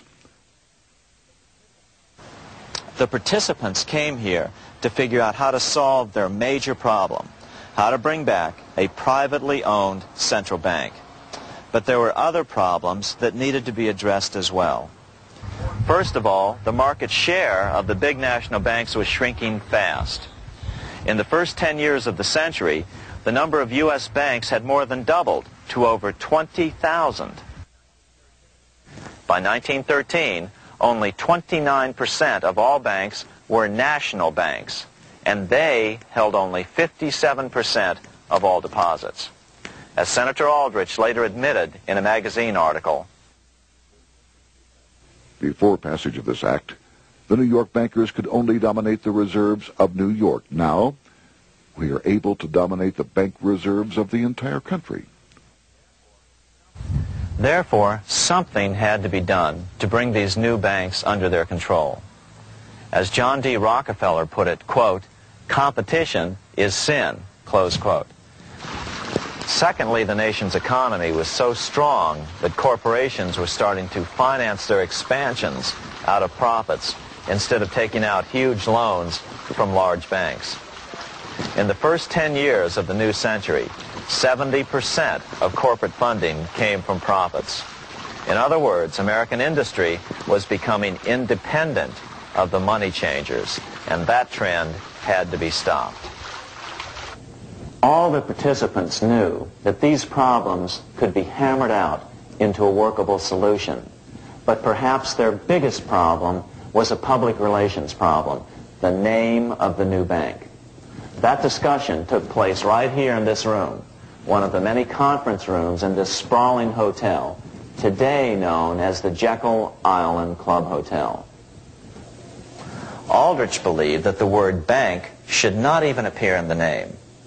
Warburg wanted to call the legislation the National Reserve Bill or the Federal Reserve Bill. The idea here was to give the impression that the purpose of the new central bank was to stop bank runs, but also to conceal its monopoly character. However, it was Aldrich, the egotistical politician, who insisted it be called the Aldrich Bill. After 9 days at Jekyll Island, the group dispersed. The new central bank would be very similar to the old Bank of the United States. It would be given a monopoly over U.S. currency and create that money out of nothing. How does the Fed create money out of nothing? It's a four-step process. But first, a word on bonds. Bonds are simply promises to pay, or government IOUs. People buy bonds to get a secure rate of interest. At the end of the term of the bond, the government repays the bond plus interest, and the bond is destroyed. There are about $3.6 trillion worth of these loans or bonds at present. Now here's the Fed money-making process. Step 1. The Federal Open Market Committee approves the purchase of U.S. bonds on the open market. Step 2. The bonds are purchased by the Fed from whoever is offering them for sale on the open market. Step 3. The Fed pays for the bonds with electronic credits to the seller's bank, which in turn credits the seller's bank account. The trick is that these credits are based on nothing. The Fed just creates them. Step 4. The banks use these deposits as reserves. They can loan out over 10 times the amount of their reserves to new borrowers, all at interest. In this way, a Fed purchase of, say, $1 million worth of bonds gets turned into over $10 million in bank accounts. The Fed, in effect, creates 10% of this totally new money, and the banks create the other 90%. To reduce the amount of money in the economy, the process is just reversed. The Fed sells bonds to the public, and the money flows out of the purchaser's local bank. Loans must be reduced by 10 times the amount of the sale. So, a Fed sale of $1 million in bonds results in $10 million less money in the economy. So how does this benefit the bankers whose representatives huddled at Jekyll Island? First, it totally misdirected banking reform efforts from proper solutions. Second, it prevented a proper debt-free system of government finance, like Lincoln's greenbacks, from making a comeback. The bond-based system of government finance forced on Lincoln after he created greenbacks was now cast in stone. Third, it delegated to the bankers the right to create 90% of our money supply based on only fractional reserves, which they then loan out at interest. Fourth, it centralized overall control of our nation's money supply in the hands of a few men. Fifth, it established a central bank with a high degree of independence from effective political control.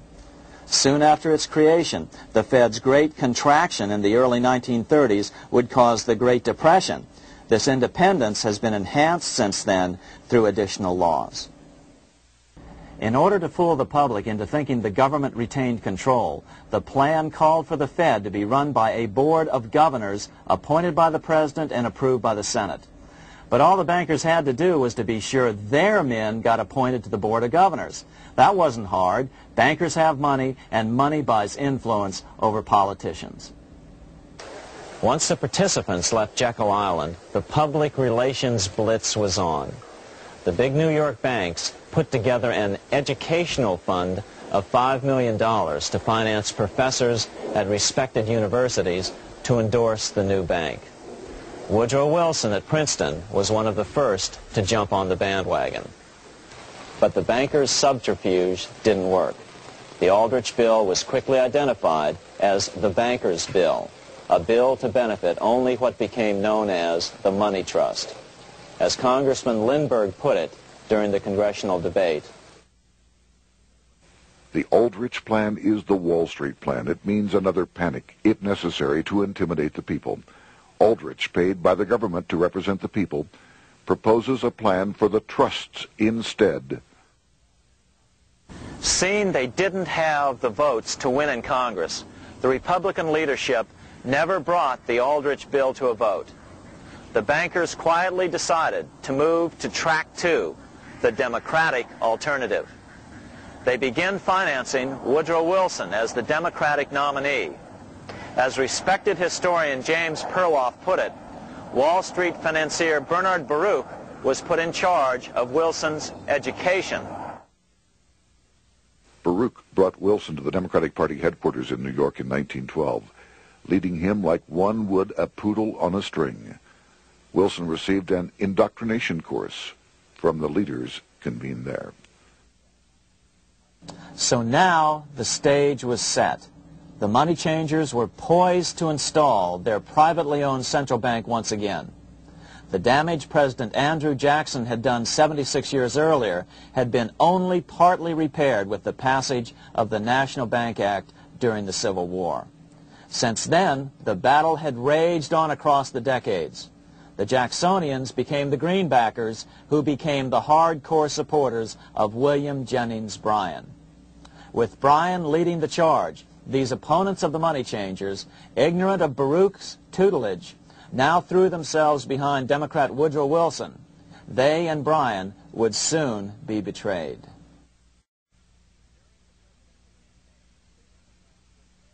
During the presidential campaign, the Democrats were careful to pretend to oppose the Aldrich bill. as Representative Lewis McFadden, himself a Democrat, as well as chairman of the House Banking and Currency Committee, explained it 20 years after the fact. The Aldrich bill was condemned in the platform. When Woodrow Wilson was nominated, the man who ruled the Democratic Party promised the people that if they were returned to power, there would be no central bank established here while they held the reins of government. 13 months later, that promise was broken, and the Wilson administration, under the tutelage of those sinister Wall Street figures who stood behind Colonel House, established here in our free country the worm-eaten, monarchical institution of the King's Bank, to control us from the top downward, and to shackle us from the cradle to the grave. Once Wilson was elected, Morgan, Warburg, Baruch, and company advanced a new plan, which Warburg named the Federal Reserve System. The Democratic leadership hailed the new bill, called the Glass-Owen Bill, as something radically different from the Aldrich Bill. But in fact, the bill was virtually identical in every important detail.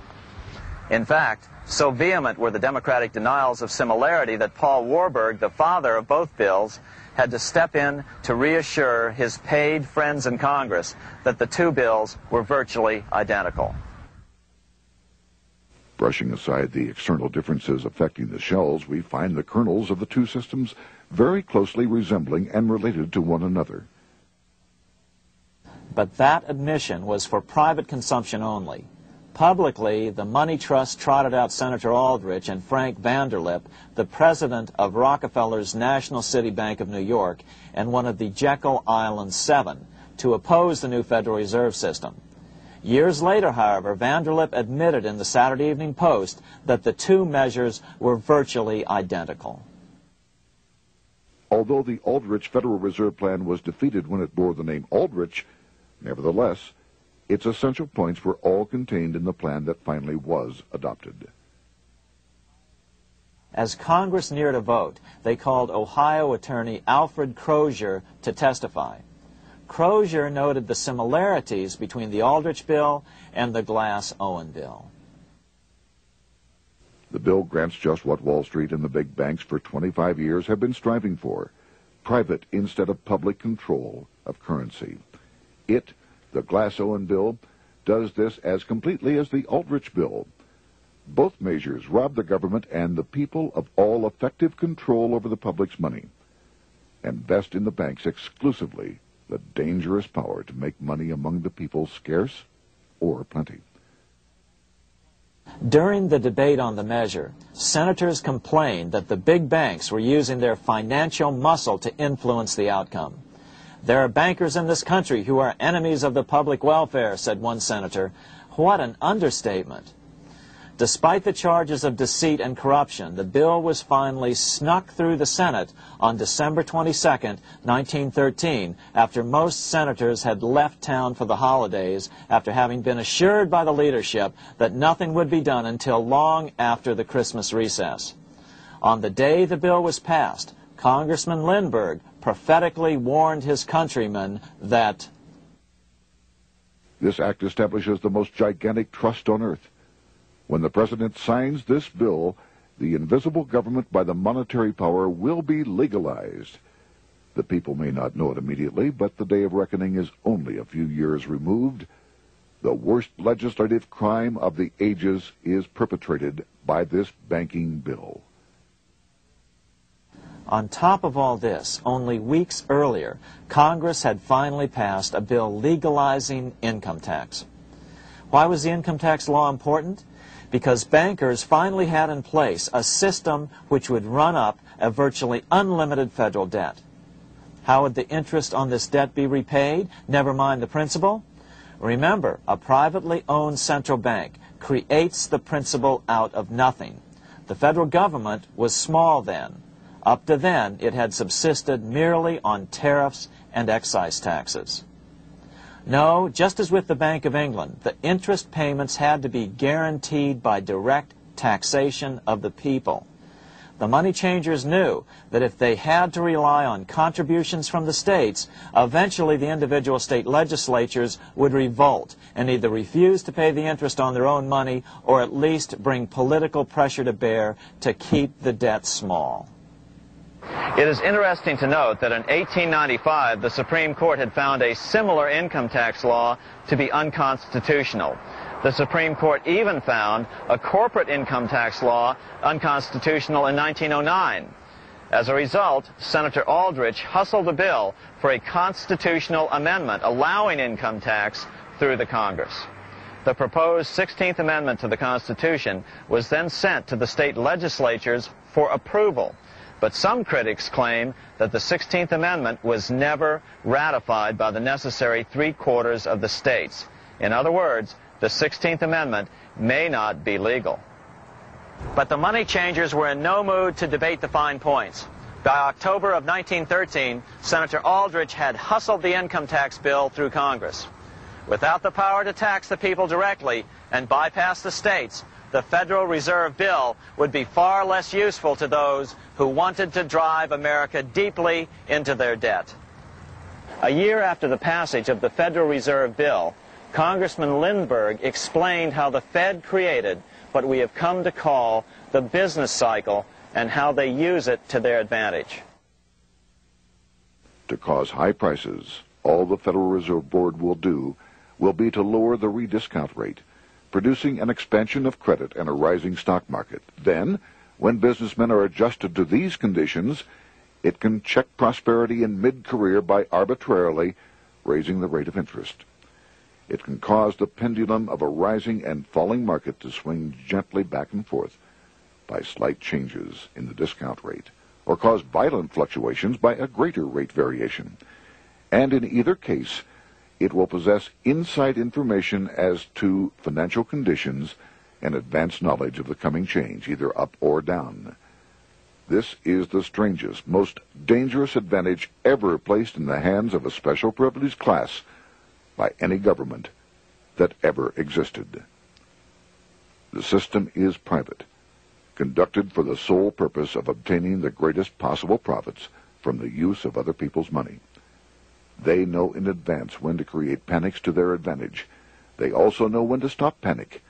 Inflation and deflation work equally well for them when they control finance. Congressman Lindbergh was correct on all points. What he didn't realize was that most European nations had already fallen prey to the central bankers decades or centuries earlier. But he also mentions the interesting fact that only 1 year later the Fed had cornered the market in gold. This is how he put it, quote, "Already the Federal Reserve banks have cornered the gold and gold certificates," close quote. But Congressman Lindbergh was not the only critic of the Fed. Congressman Lewis McFadden, the chairman of the House Banking and Currency Committee from 1920 to 1931, remarked that the Federal Reserve Act brought about a superstate controlled by international bankers and international industrialists acting together to enslave the world for their own pleasure. Notice how McFadden saw the international character of the stockholders of the Federal Reserve. Another chairman of the House Banking and Currency Committee in the 1960s, Wright Patman from Texas, put it this way. In the United States today, we have in effect two governments. We have the duly constituted government, then we have an independent, uncontrolled, and uncoordinated government in the Federal Reserve System, operating the money powers which are reserved to Congress by the Constitution. Even the inventor of the electric light, Thomas Edison, joined the fray in criticizing the system of the Federal Reserve.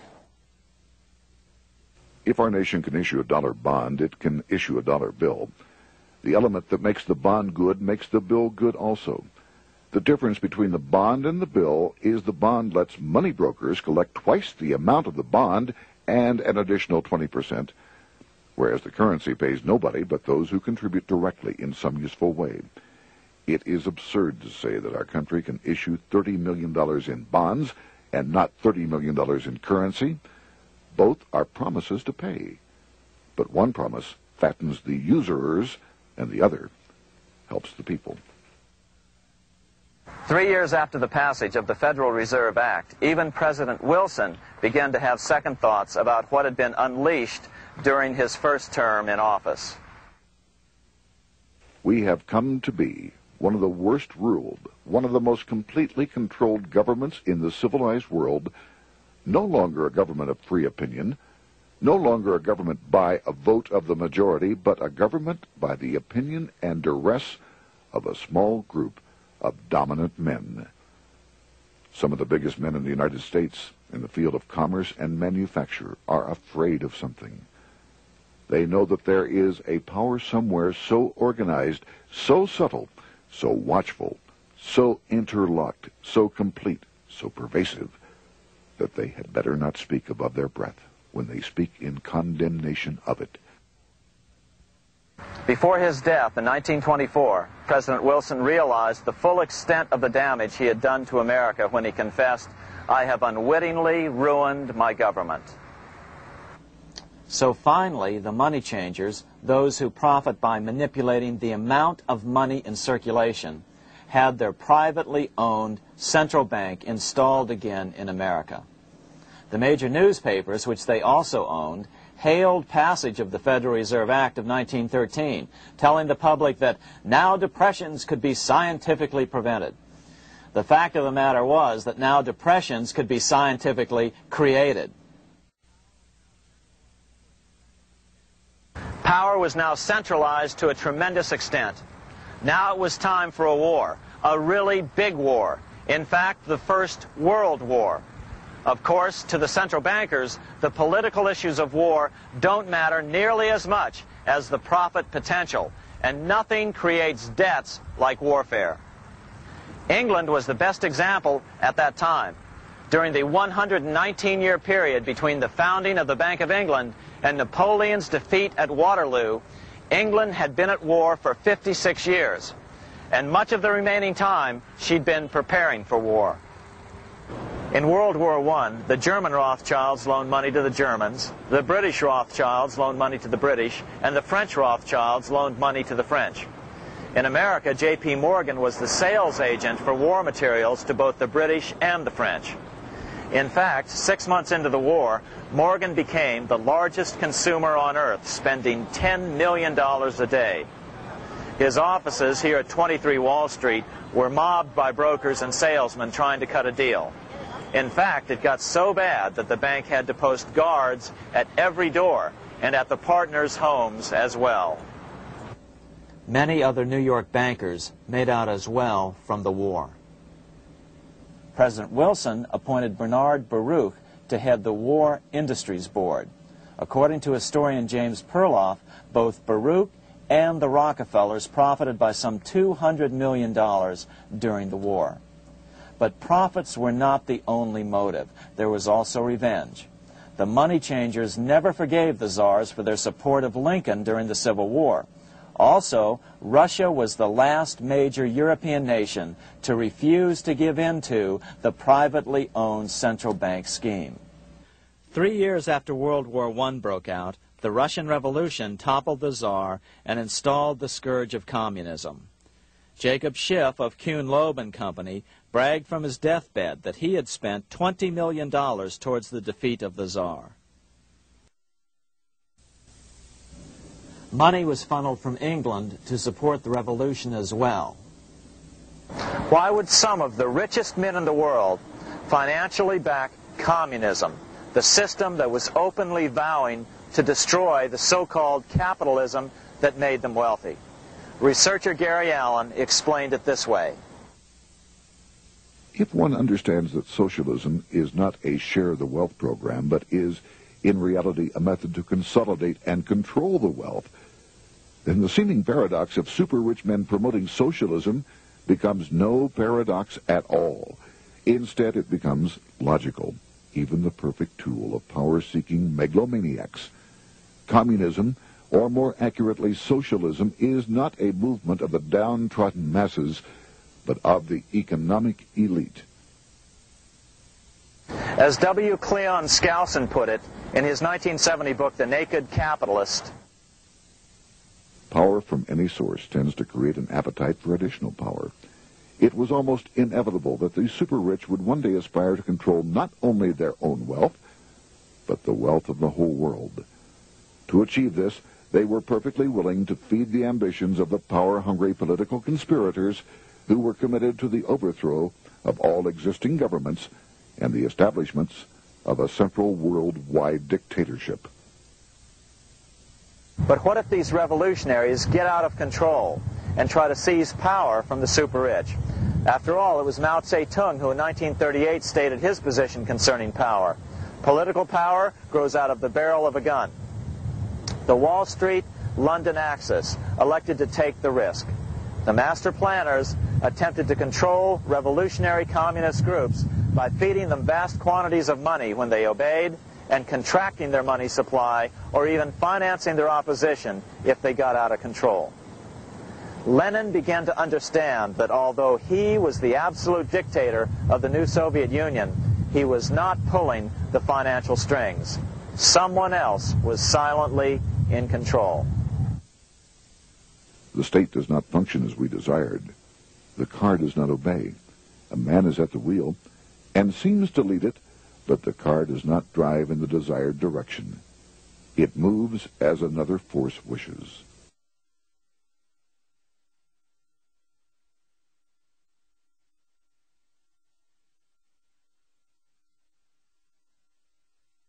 Who is behind it? Representative Louis T. McFadden, the chairman of the House Banking and Currency Committee throughout the 1920s and into the Great Depression years of the 1930s, explained it this way. The course of Russian history has indeed been greatly affected by the operations of international bankers. The Soviet government has been given United States Treasury funds by the Federal Reserve Board, acting through the Chase Bank. England has drawn money from us through the Federal Reserve banks and has relent it at high rates of interest to the Soviet government. The Dnipro Dam was built with funds unlawfully taken from the United States Treasury by the corrupt and dishonest Federal Reserve Board and the Federal Reserve banks. In other words, the Fed and the Bank of England, at the behest of the international bankers who controlled them, were creating a monster, one which would fuel 7 decades of unprecedented communist revolution, warfare, and most importantly, debt.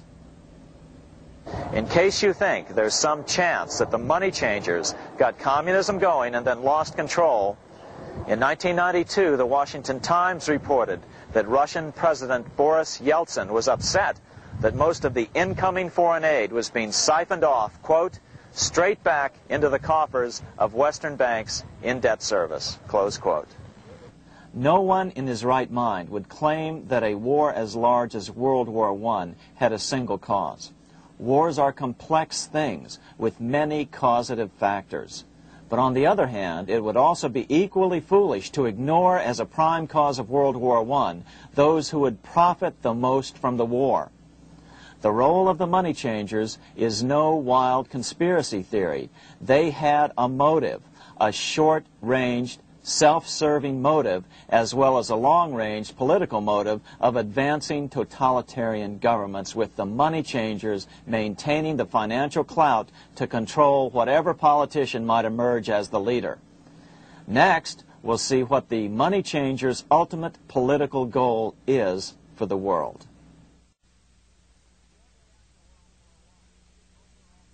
Shortly after World War I, the overall political agenda of the money changers began to be clear. Now that they controlled national economies individually, the next step was the ultimate form of consolidation, world government. The new world government proposal was given top priority at the Paris Peace Conference after World War I. It was called the League of Nations, but much to the surprise of Paul Warburg and Bernard Baruch, who attended the peace conference with President Wilson, the world was not yet ready to dissolve national boundaries. Nationalism still beats strong in the human breast. For example, Lord Curzon, the British Foreign Secretary, called the League of Nations a good joke, even though it was the stated policy of the British government to support it. To the humiliation of President Wilson, the U.S. Congress wouldn't ratify the League either, despite the fact that it had been ratified by many other nations. Without money flowing from the U.S. Treasury, the League died. After World War I, the American public had grown tired of the internationalist policies of Democrat Woodrow Wilson. In the presidential election of 1920, Republican Warren Harding won a landslide victory with over 60% of the vote. Harding was an ardent foe of both Bolshevism and the League of Nations. His election, which opened a 12-year run of Republican presidents in the White House, led to an unprecedented era of prosperity known as the Roaring Twenties. Despite the fact that the war had brought America a debt 10 times larger than its Civil War debt, still the American economy surged. Gold had poured into the country during the war, and it continued to do so afterwards. In the early 1920s, the governor of this bank, the Federal Reserve Bank of New York, a man named Benjamin Strong, met frequently with the secretive and eccentric governor of the Bank of England, Montague Norman. Norman was determined to replace the gold England had lost to the U.S. during World War I and return the Bank of England to its former position of dominance in world finance. On top of that, rich with gold, the American economy might get out of control again, just like it had done after the Civil War. During the next 8 years, under the presidencies of Harding and Coolidge, the huge federal debt built up during World War I was cut by 38%, down to $16 billion, the greatest percentage drop in U.S. history. During the election of 1920, Warren Harding and Calvin Coolidge ran against James Cox, the governor of Ohio, and the little-known Franklin D. Roosevelt, who had previously risen to no higher post than President Wilson's Assistant Secretary of the Navy. After his inauguration, Harding moved quickly to formally kill the League of Nations. Then he quickly moved to reduce domestic taxes while raising tariffs to record heights. Now, this was a revenue policy of which most of the Founding Fathers would certainly have approved. His second year in office, Harding took ill on a train trip in the West and suddenly died. Although no autopsy was performed, the cause was said to be either pneumonia or food poisoning. When Coolidge took over, he continued Harding's domestic economic policy of high tariffs on imports while cutting income taxes. As a result, the economy grew at such a rate that net revenue still increased. Now that had to be stopped. So just as they'd done so frequently before, the money changers decided it was time to crash the American economy. The Federal Reserve began flooding the country with money. They increased the money supply by 62% during these years. Money was plentiful. This is why it was known as the Roaring Twenties. Before his death in 1919, former President Teddy Roosevelt warned the American people what was going on. As reported in the March 27, 1922 edition of the New York Times, Roosevelt said, "These international bankers and Rockefeller Standard Oil interests control the majority of newspapers and the columns of these papers to club into submission or drive out of public office officials who refuse to do the bidding of the powerful, corrupt cliques which compose the invisible government." Just one day before, in the New York Times, the mayor of New York, John Hylan, quoted Roosevelt and blasted those he saw as taking control of America, its political machinery, and its press. The warning of Theodore Roosevelt has much timeliness today, for the real menace of our republic is this invisible government which, like a giant octopus, sprawls its slimy length over city, state, and nation.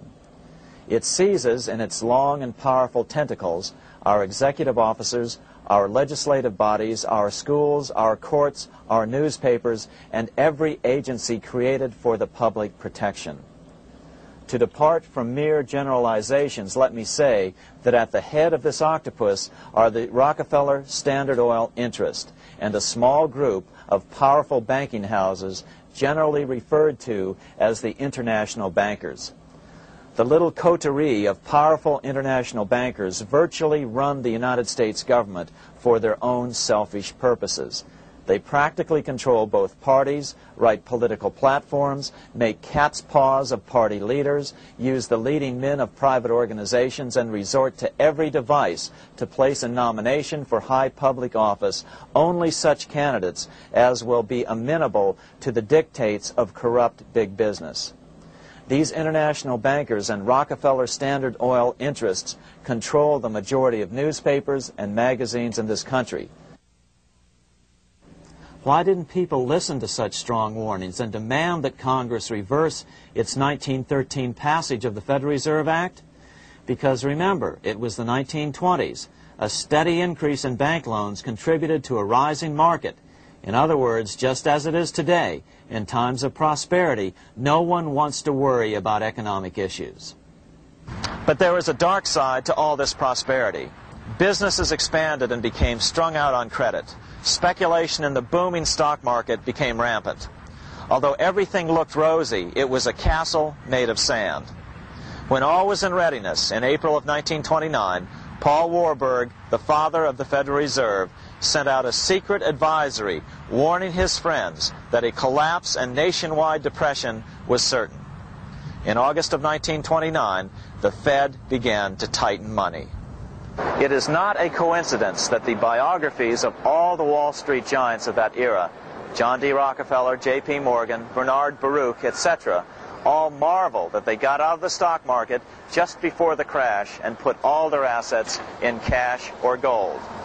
On October 24th, 1929, the big New York bankers called in their 24-hour broker call loans. This meant that both stockbrokers and customers had to dump their stocks on the market to cover their loans, no matter what price they had to sell them for. As a result, the market tumbled, and that day was known as Black Thursday. According to John Kenneth Galbraith, writing in The Great Crash, 1929, at the height of the selling frenzy, Bernard Baruch brought Winston Churchill into the visitors' gallery of the New York Stock Exchange here to witness the panic and impress him with his power over the wild events down on the floor. Congressman Louis McFadden, chairman of the House Committee on Banking and Currency from 1920 to 1931, knew who to blame. He accused the Fed and the international bankers of orchestrating the crash. It was not accidental. It was a carefully contrived occurrence. The international bankers sought to bring about a condition of despair here so that they might emerge as rulers of us all. But McFadden went even farther. He openly accused them of causing the crash in order to steal America's gold. In February 1931, in the midst of the Depression, he put it this way. I think it can hardly be disputed that the statesmen and financiers of Europe are ready to take almost any means to reacquire rapidly the gold stock which Europe lost to America as the result of World War I. Curtis Dahl, a broker for Lehman Brothers, was on the floor of the New York Stock Exchange the day of the crash. In his 1970 book, FDR, My Exploited Father-in-Law, he explained that the crash was triggered by the planned sudden shortage of call money in the New York money market. Actually, it was the calculated shearing of the public by the world money powers triggered by the planned sudden shortage of call money in the New York money market. Within a few weeks, $3 billion of wealth simply seemed to vanish. Within a year, $40 billion had been lost. But did it really disappear? Or was it simply consolidated in fewer hands? And what did the Federal Reserve do? Instead of moving to help the economy out by quickly lowering interest rates to stimulate the economy, the Fed continued to brutally contract the money supply further, deepening the Depression. Between 1929 and 1933, the Fed reduced the money supply by an additional 33%. Although most Americans have never heard that the Fed was the cause of the Depression, this is well known among top economists. Milton Friedman, the Nobel Prize-winning economist, now of Stanford University, said the same thing in a National Public Radio interview in January of 1996. The Federal Reserve definitely caused the Great Depression by contracting the amount of currency in circulation by 1/3 from 1929 to 1933. But the money lost by most Americans during the Depression didn't just vanish. It was just redistributed into the hands of those who had gotten out just before the crash and had purchased gold, which is always a safe place to put your money just before a depression. But America's money also went overseas. Incredibly, as President Hoover was heroically trying to rescue banks and prop up businesses, with millions of Americans starving as the Great Depression deepened, millions of dollars were being spent rebuilding Germany from damage sustained during World War I. 8 years before Hitler would invade Poland, Representative Louis McFadden, chairman of the House Banking and Currency Committee, warned Congress that Americans were paying for Hitler's rise to power. After World War I, Germany fell into the hands of the German international bankers. Those bankers bought her, and they now own her lock, stock, and barrel. They have purchased her industries, they have mortgages on her soil, they control her production, they control all her public utilities. The international German bankers have subsidized the present government of Germany, and they have also supplied every dollar of the money Adolf Hitler has used in his lavish campaign to build up a threat to the government of Brüning. When Brüning fails to obey the orders of the German international bankers, Hitler is brought forth to scare the Germans into submission. Through the Federal Reserve Board, over $30 billion of American money has been pumped into Germany. You have all heard of the spending that's taken place in Germany.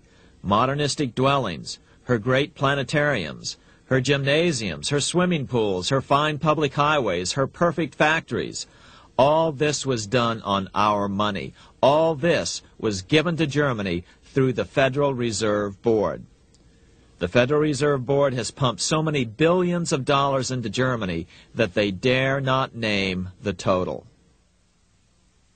Franklin D. Roosevelt was swept into office during the 1932 presidential election. Once Roosevelt was in office, however, sweeping emergency banking measures were immediately announced, which did nothing but increase the Fed's power over the money supply. Then, and only then, did the Fed finally begin to loosen the purse strings and feed new money out to the starving American people. Finally begin to loosen the purse strings and feed new money out to the starving American people. At first, Roosevelt railed against the money changers as being the cause of the Depression. Believe it or not, this is what he said on March 4th, 1933, in his inaugural address. Practices of the unscrupulous money changers stand indicted in the court of public opinion, rejected by the hearts and minds of men. The money changers have fled from their high seats in the temple of our civilization. But 2 days later, Roosevelt declared a bank holiday and closed all banks. Later that year, Roosevelt outlawed private ownership of all gold bullion and all gold coins with the exception of rare coins. Most of the gold in the hands of the average American was in the form of gold coins. The new decree was, in effect, a confiscation. Those who didn't comply risk as much as 10 years in prison and a $10,000 fine, the equivalent of $100,000 today. Out in small-town America, some people didn't trust Roosevelt's order. Many were torn between keeping their hard-earned wealth or obeying the government. Those who did turn in their gold were paid the official price for it, $20.66 per ounce. So unpopular was the confiscation order that no one anywhere in government would take credit for authoring it. No congressman claimed it. At the signing ceremony, President Roosevelt made it clear to all present that he was not the author of it and publicly stated that he had not ever read it. Even as Secretary of the Treasury said he'd never read it either, saying it was, quote, what the experts wanted. Roosevelt convinced the public to give up their gold by saying that pooling the nation's resources was necessary to get America out of the Depression. With great fanfare, he ordered a new bullion depository built to hold the mountain of gold the U.S. government was illegally confiscating. By 1936, the U.S. bullion depository at Fort Knox was completed, and in January 1937, the gold began to flow into it. The rip-off of the ages was about to proceed. In 1935, once the gold had all been turned in, the official price of gold was suddenly raised to $35 per ounce. But the catch was, only foreigners could sell their gold at the new higher price. The money changers who had heeded Warburg's note and gotten out of the stock market just before the crash and bought gold at $20.66 per ounce, then shipped it to London, could now bring it back and sell it back to the government, nearly doubling their money while the average American starved. The Fort Knox Bullion Depository sits here in the middle of the Fort Knox Military Reservation, 30 miles southwest of Louisville, Kentucky. This was as close as we were permitted to get to the depository despite years of letters from members of Congress to allow our film crew inside. The 4-acre grounds immediately surrounding the building are guarded by an electrified steel fence, an open moat, and 4 machine-gun-armed guard pillboxes at the structure's corners. When the gold began arriving on January 13, 1937, there was unprecedented security. Thousands of official guests watched the arrival of a 9-car train from Philadelphia, guarded by armed soldiers, postal inspectors, Secret Servicemen, and guards from the U.S. Mint. It was all great theater. America's gold supply from across the land had been pooled, supposedly for the public benefit, and then safely tucked into Fort Knox. But all that security would soon be breached by the government itself. Now the stage was set for a really big war, one which would pile up debt far beyond that of World War I. For example, in 1944 alone, the U.S. national income was only $183 billion, yet $103 billion was spent on the war. This was 30 times the spending rate during World War I. In fact, the American taxpayer picked up 55% of the total Allied cost of the war. But equally important, virtually every nation involved in World War II greatly multiplied their debt. In the U.S., for example, federal debt went from $43 billion in 1940 up to $257 billion in 1950, an increase of 598%. Between 1940 and 1950, Japanese debt swelled 1,348%. French debt grew 583%, and Canadian debt soared 417%. After the war, the world was now divided into 2 economic camps: communist command economies on the one hand versus monopoly capitalists on the other, set to fight it out in one perpetual and highly profitable arms race. It was finally time for the central bankers to embark in earnest on their 3-step plan to centralize the economic systems of the entire world and finally bring about their global government or New World Order. The phases of this plan were: Step 1, central bank domination of national economies worldwide. Step 2, centralized regional economies through organizations such as the European Monetary Union and regional trade unions such as NAFTA. Step 3, centralize the world economy through a world central bank, a world money, and ending national independence through abolition of all tariffs by treaties like GATT. Step 1 was completed long ago. Steps 2 and 3 are far advanced, nearing completion. What about gold? Among central banks, the largest holder of gold is now the IMF. It and central banks now control 2/3 of the world's gold supply, giving them the ability to manipulate the gold market. Remember the money changer's golden rule: he who has the gold makes the rules. But before we get into solutions to our problem, let's take a look at what happened to all that gold in Fort Knox. Because if we don't understand that the gold has been stolen, we'll allow ourselves to be stampeded into the wrong solution, a gold-backed currency. Most Americans still believe that the gold is still here at Fort Knox. At the end of World War II, Fort Knox contained over 700 million ounces of gold, an incredible 70% of all the gold in the world. How much remains? No one knows. Despite the fact that federal law requires an annual physical audit of Fort Knox gold, the Treasury has consistently refused to conduct one. The truth is that a reliable audit of whatever remains here has not been conducted since President Eisenhower ordered one in 1953. Where did America's gold in Fort Knox go? Over the years, it was sold off to European money changers at the $35 per ounce price. Remember, this was during a time when it was illegal for Americans to buy any of their own gold from Fort Knox. In fact, there was a very infamous case where the Firestone family set up a string of dummy corporations to purchase Fort Knox gold and keep it in Switzerland, never hitting U.S. shores. They were eventually caught, however, and successfully prosecuted. Finally, by 1971, all the pure gold had been secretly removed from Fort Knox, drained back to London. Once the gold was gone from Fort Knox, President Nixon closed the gold window by repealing Roosevelt's Gold Reserve Act of 1934, finally making it legal once again for Americans to buy gold. Naturally, gold prices immediately began to soar.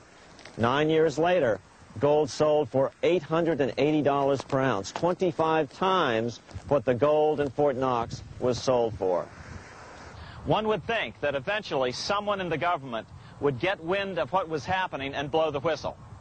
The largest fortune in the history of the world stolen. Shades of the old James Bond film, Goldfinger. Well, as a matter of fact, Ian Fleming, the author of the James Bond series, was head of the British counterintelligence service, MI5. Some believe in the intelligence community that he wrote much of his fiction as a warning, as many authors of fiction do. If the removal of all the good delivery gold from Fort Knox can be viewed as a deliberate raid on the U.S. Treasury, then such an operation might well have been years in the making, namely 40 years. Certainly enough time for Fleming to get wind of it and try to prevent it. So just how did the story of the Fort Knox gold robbery get out? It all started with an article in a New York periodical in 1974.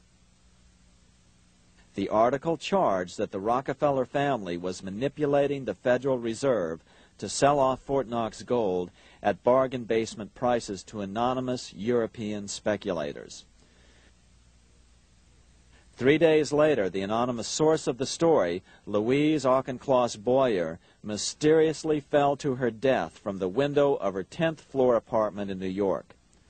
How would Mrs. Boyer have known of the Rockefeller connection to the Fort Knox gold heist? She was the longtime secretary of Nelson Rockefeller. For the next 14 years, this man, Ed Durrell, a wealthy Ohio industrialist, devoted himself to a quest for the truth concerning the Fort Knox gold. He wrote thousands of letters to over 1,000 government and banking officials, trying to find out how much gold was really left and where the rest of it had gone. Edith Roosevelt, the granddaughter of President Teddy Roosevelt, questioned the actions of the government in a March 1975 edition of the New Hampshire Sunday News. Allegations of missing gold from our Fort Knox vaults are being widely discussed in European financial circles. But what is puzzling is that the administration is not hastening to demonstrate conclusively that there is no cause for concern over our gold treasure, if indeed it is in a position to do so. Unfortunately, Ed Durrell never did accomplish his primary goal, a full audit of the gold reserves in Fort Knox. It's incredible that the world's greatest treasure has had little accounting or auditing. This gold belonged to the American people, not the Federal Reserve and their foreign owners.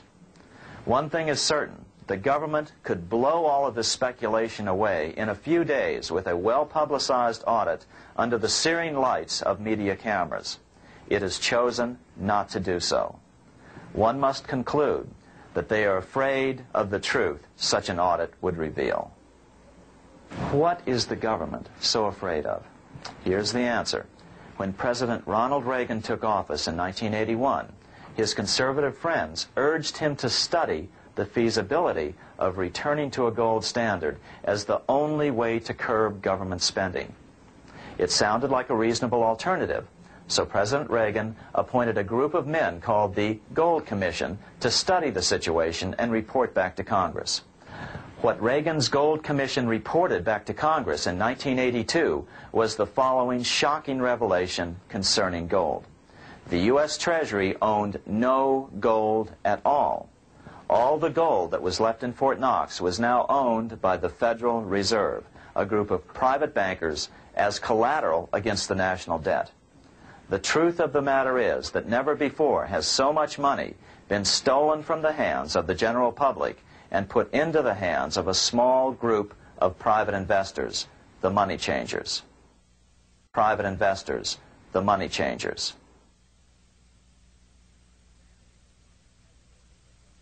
I'm standing in front of the headquarters of the International Monetary Fund located in Washington, D.C. Across the street, right over there, is the headquarters of the World Bank. What are these organizations and who controls them, and most importantly, are they about to create a huge worldwide depression? Let us step back in time for a moment to the aftermath of World War I. People were tired of war, so under the guise of peacemaking, the international bankers devised a plan to consolidate power even further. Claiming only an international government would stem the tide of world wars, the money changers pushed forward a proposal for world government which stood on three legs. A world central bank to be called the Bank of International Settlements, a world judiciary to be called the World Court located in The Hague, the Netherlands, and a world executive and legislature to be called the League of Nations. As President Clinton's mentor, Georgetown historian Carroll Quigley wrote in his 1966 book, Tragedy and Hope, the powers of financial capitalism had a far-reaching plan, nothing less than to create a world system of financial control in private hands, able to dominate the political system of each country and the economy of the world as a whole. This system was to be controlled in a feudalistic fashion by the central banks of the world, acting in concert by secret agreements arrived at in frequent meetings and conferences. The apex of the system was to be the Bank for International Settlements in Bâle, Switzerland, a private bank owned and controlled by the world central banks, which were themselves private corporations. Each central bank sought to dominate its government by its ability to control treasury loans, to manipulate foreign exchanges, to influence the level of economic activity in the country, and to influence cooperative politicians by subsequent economic rewards in the business world. Despite intense pressure from the international bankers and the press, a handful of U.S. senators, led by Senator Henry Cabot Lodge, kept the U.S. out of these schemes. Without U.S. participation, the League was doomed. Incredibly, even though the U.S. rejected the World Central Bank, the BIS, the New York Federal Reserve ignored its government and arrogantly sent representatives to Switzerland to participate in the central bankers' meeting right up until 1994, when the U.S. was finally officially dragged into it. Their world government schemes thwarted, the bankers resorted to the old formula: another war to wear down the resistance to world government while reaping handsome profits. To this end, Wall Street helped resurrect Germany through the Thyssen banks, which were affiliated with the Harriman interest in New York, just as the Chase Bank had assisted in the financing of the Bolshevik Revolution in Russia during World War I. Chase Bank was controlled by the Rockefeller family. Subsequently, it was merged with Warburg's Manhattan Bank to form the Chase Manhattan Bank. Now this has merged with Chemical Bank of New York, making it the largest Wall Street bank. Their strategy worked. Even before World War II was over, world government was back on track.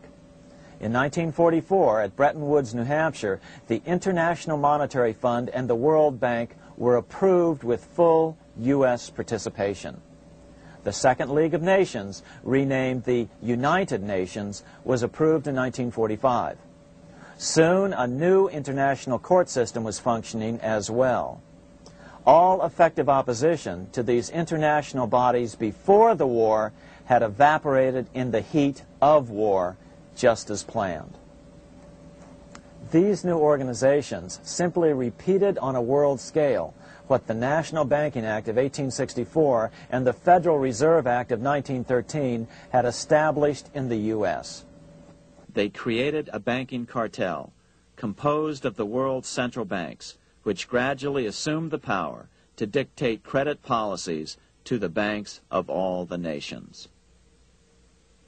For example, just as the Federal Reserve Act authorized the creation of a new national fiat currency called Federal Reserve Notes, the IMF has been given the authority to issue a world fiat money called Special Drawing Rights, or SDRs.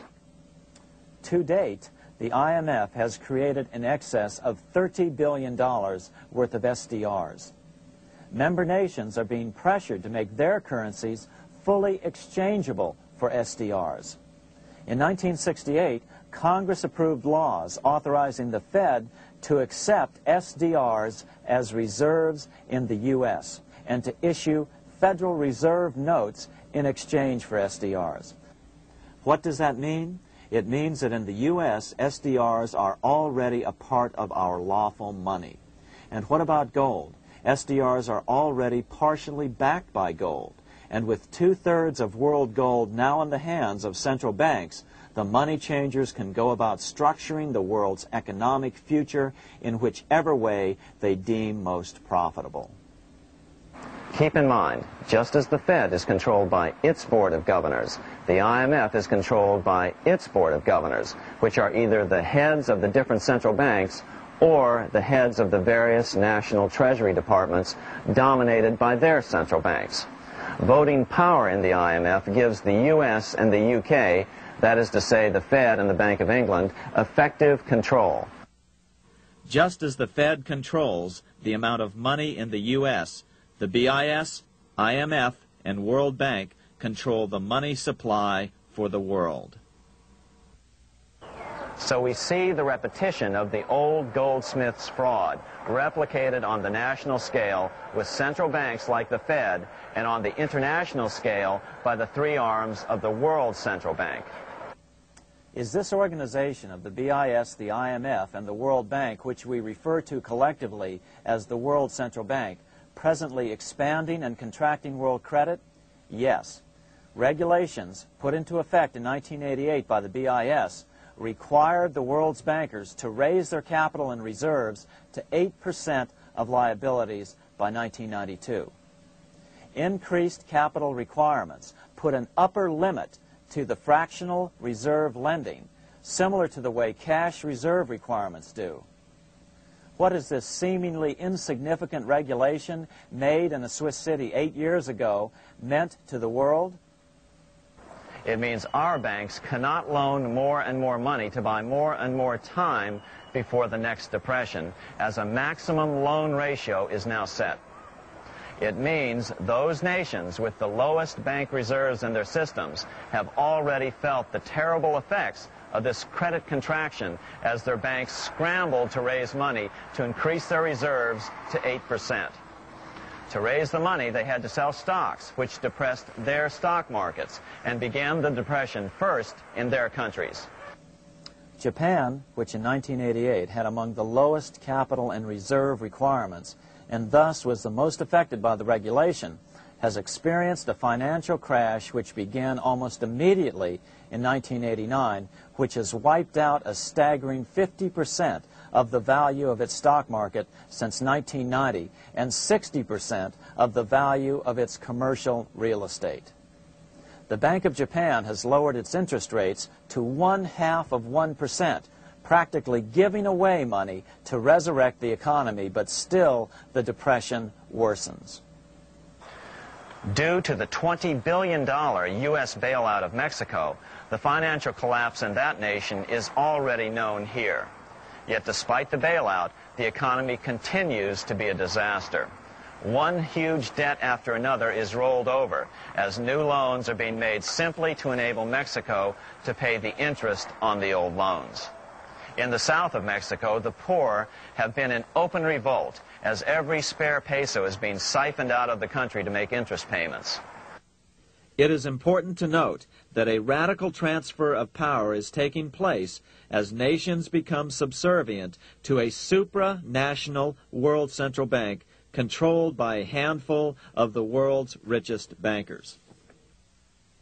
As the IMF creates more and more SDRs by the stroke of a pen on IMF ledgers, more and more nations borrow them to pay interest on their mounting debts and gradually fall under the control of the faceless bureaucrats of the World Central Bank. As the worldwide depression worsens and spreads, this will give the World Central Bank the power of economic life and death over these nations. It will decide which nations will be permitted to receive further loans and which nations will starve. Despite all the rhetoric about development and the alleviation of poverty, the result is a steady transfer of wealth from the debtor nations to the money changers' central banks which control the IMF and the World Bank. For example, in 1992, the third world debtor nations, which borrowed from the World Bank, paid $198 million more to the central banks of the developed nations for World Bank-funded purposes than they received from the World Bank. All this increases their permanent debt in exchange for temporary relief of poverty caused by prior borrowings. Already, these repayments exceed the amount of the new loans. By 1992, Africa's external debt had reached $290 billion, 2.5 times greater than in 1980, resulting in skyrocketing infant mortality rates and unemployment, deterioration of schools, housing, and the general health of the people. The entire world faces the immeasurable suffering already destroying the third world and now Japan, all for the benefit of the money changers.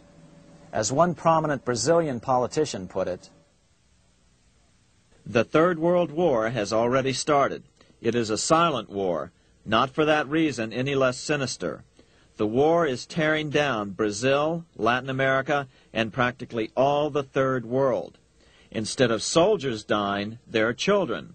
It is a war over the Third World debt, one which has as its main weapon interest, a weapon more deadly than the atom bomb, more shattering than a laser beam."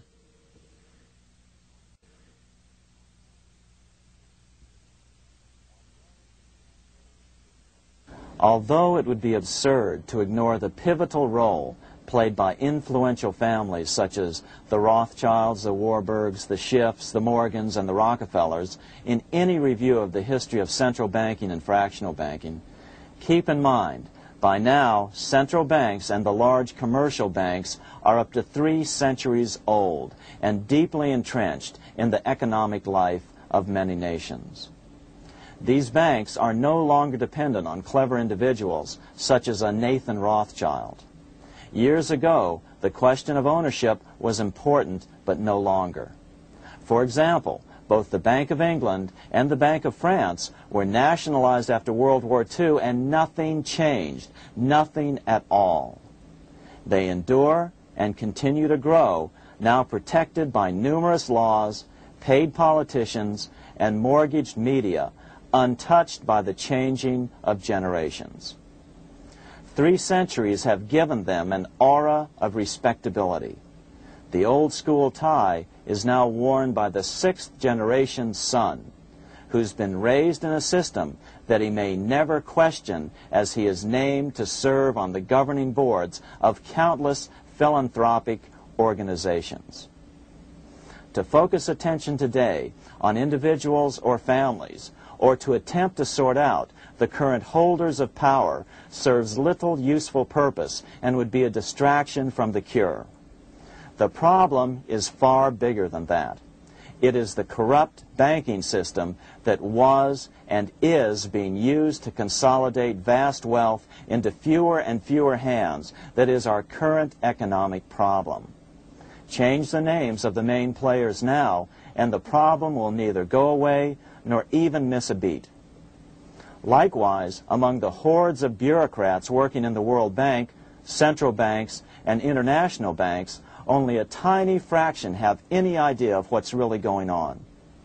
No doubt they'd be horrified to learn that their work is contributing to the terrible impoverishment and gradual enslavement of mankind to a few incredibly rich plutocrats. So really, there's no use in emphasizing the role of individuals anymore. And the problem even transcends the normal spectrum of political right and left. Both communism and socialism, as well as monopoly capitalism, have been used by the money changers. Today, they profit from either side of the new political spectrum. The big government welfare state on the so-called left wing versus the neoconservative laissez-faire capitalists who want big government totally out of their lives on the right wing. Either way, the bankers win. Monetary reform is the most important political issue facing this nation. That clarified, let's proceed to the conclusions in the spirit Lincoln declared, with malice towards none, with charity towards all. At the start of this video, we ask a number of troubling questions. Let's be sure we've answered them. What's going on in America today? Why are we over our heads in debt? Why can't the politicians bring debt under control? Why are we over our heads in debt? Because we're laboring under a debt money system that is designed and controlled by private bankers. Now, some will argue that the Federal Reserve System is a quasi-governmental agency. But the President appoints only 2 of the 7 members of the Federal Reserve Board of Governors every 4 years. And he appoints them to 14-year terms, far longer than his own. The Senate does confirm those appointments, but the whole truth is that the President wouldn't dare appoint anyone to that board of whom Wall Street does not approve. Of course, this does not preclude the possibility that some honorable men may be appointed to the Board of Governors. But the fact is that the Fed is specifically designed to operate independently of our government, as are nearly all other central banks. Some argue that the Fed promotes monetary stability. We saw the current head of the Bank of England, Eddie George, claim that this was the most important role of a central bank. In fact, the Fed's record of stabilizing the economy shows it to be a miserable failure in this regard. Within the first 25 years of its existence, the Fed caused 3 major economic downturns, including the Great Depression, and for the last 30 years has shepherded the American economy into a period of unprecedented inflation. Again, this is not some wild conspiracy theory. It's a well-known fact among top economists. As Nobel Prize-winning economist Milton Friedman put it, the stock of money, prices, and output was decidedly more unstable after the establishment of the Federal Reserve System than before. The most dramatic period of instability in output was, of course, the period between the 2 wars, which includes the severe monetary contractions of 1920-21, 1929-33, and 1937-38. No other 20-year period in American history contains as many as 3 such severe contractions. This evidence persuades me that at least a third of the price rise during and just after World War I is attributable to the establishment of the Federal Reserve System, and that the severity of each of the major contractions, 1920-21, 1929-33, and 1937-38, is directly attributable to acts of commission and omission by the reserve authorities. Any system which gives so much power and so much discretion to a few men so that mistakes, excusable or not, can have such far-reaching effects is a bad system. It is a bad system to believers in freedom just because it gives a few men such power without any effective check by the body politic. This is the key political argument against an independent central bank. To paraphrase Clemenceau, money is much too serious a matter to be left to the central bankers. We must learn from our history before it is too late. Why can't politicians control the federal debt? Because all our money is created out of debt. Again, it's a debt money system. Our money is created initially by the purchase of U.S. bonds. The public buys bonds like savings bonds, the banks buy bonds, foreigners buy bonds, and when the Fed wants to create more money in the system, it buys bonds, but pays for them with a simple bookkeeping entry which it creates out of nothing.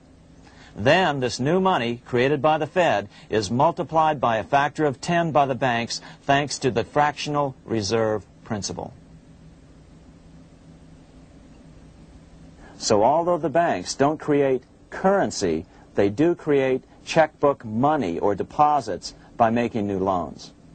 They even invest some of this created money. In fact, over $1 trillion of this privately created money has been used to purchase U.S. bonds on the open market, which provides the banks with roughly $50 billion in interest, risk-free, each year, less the interest they pay to some depositors.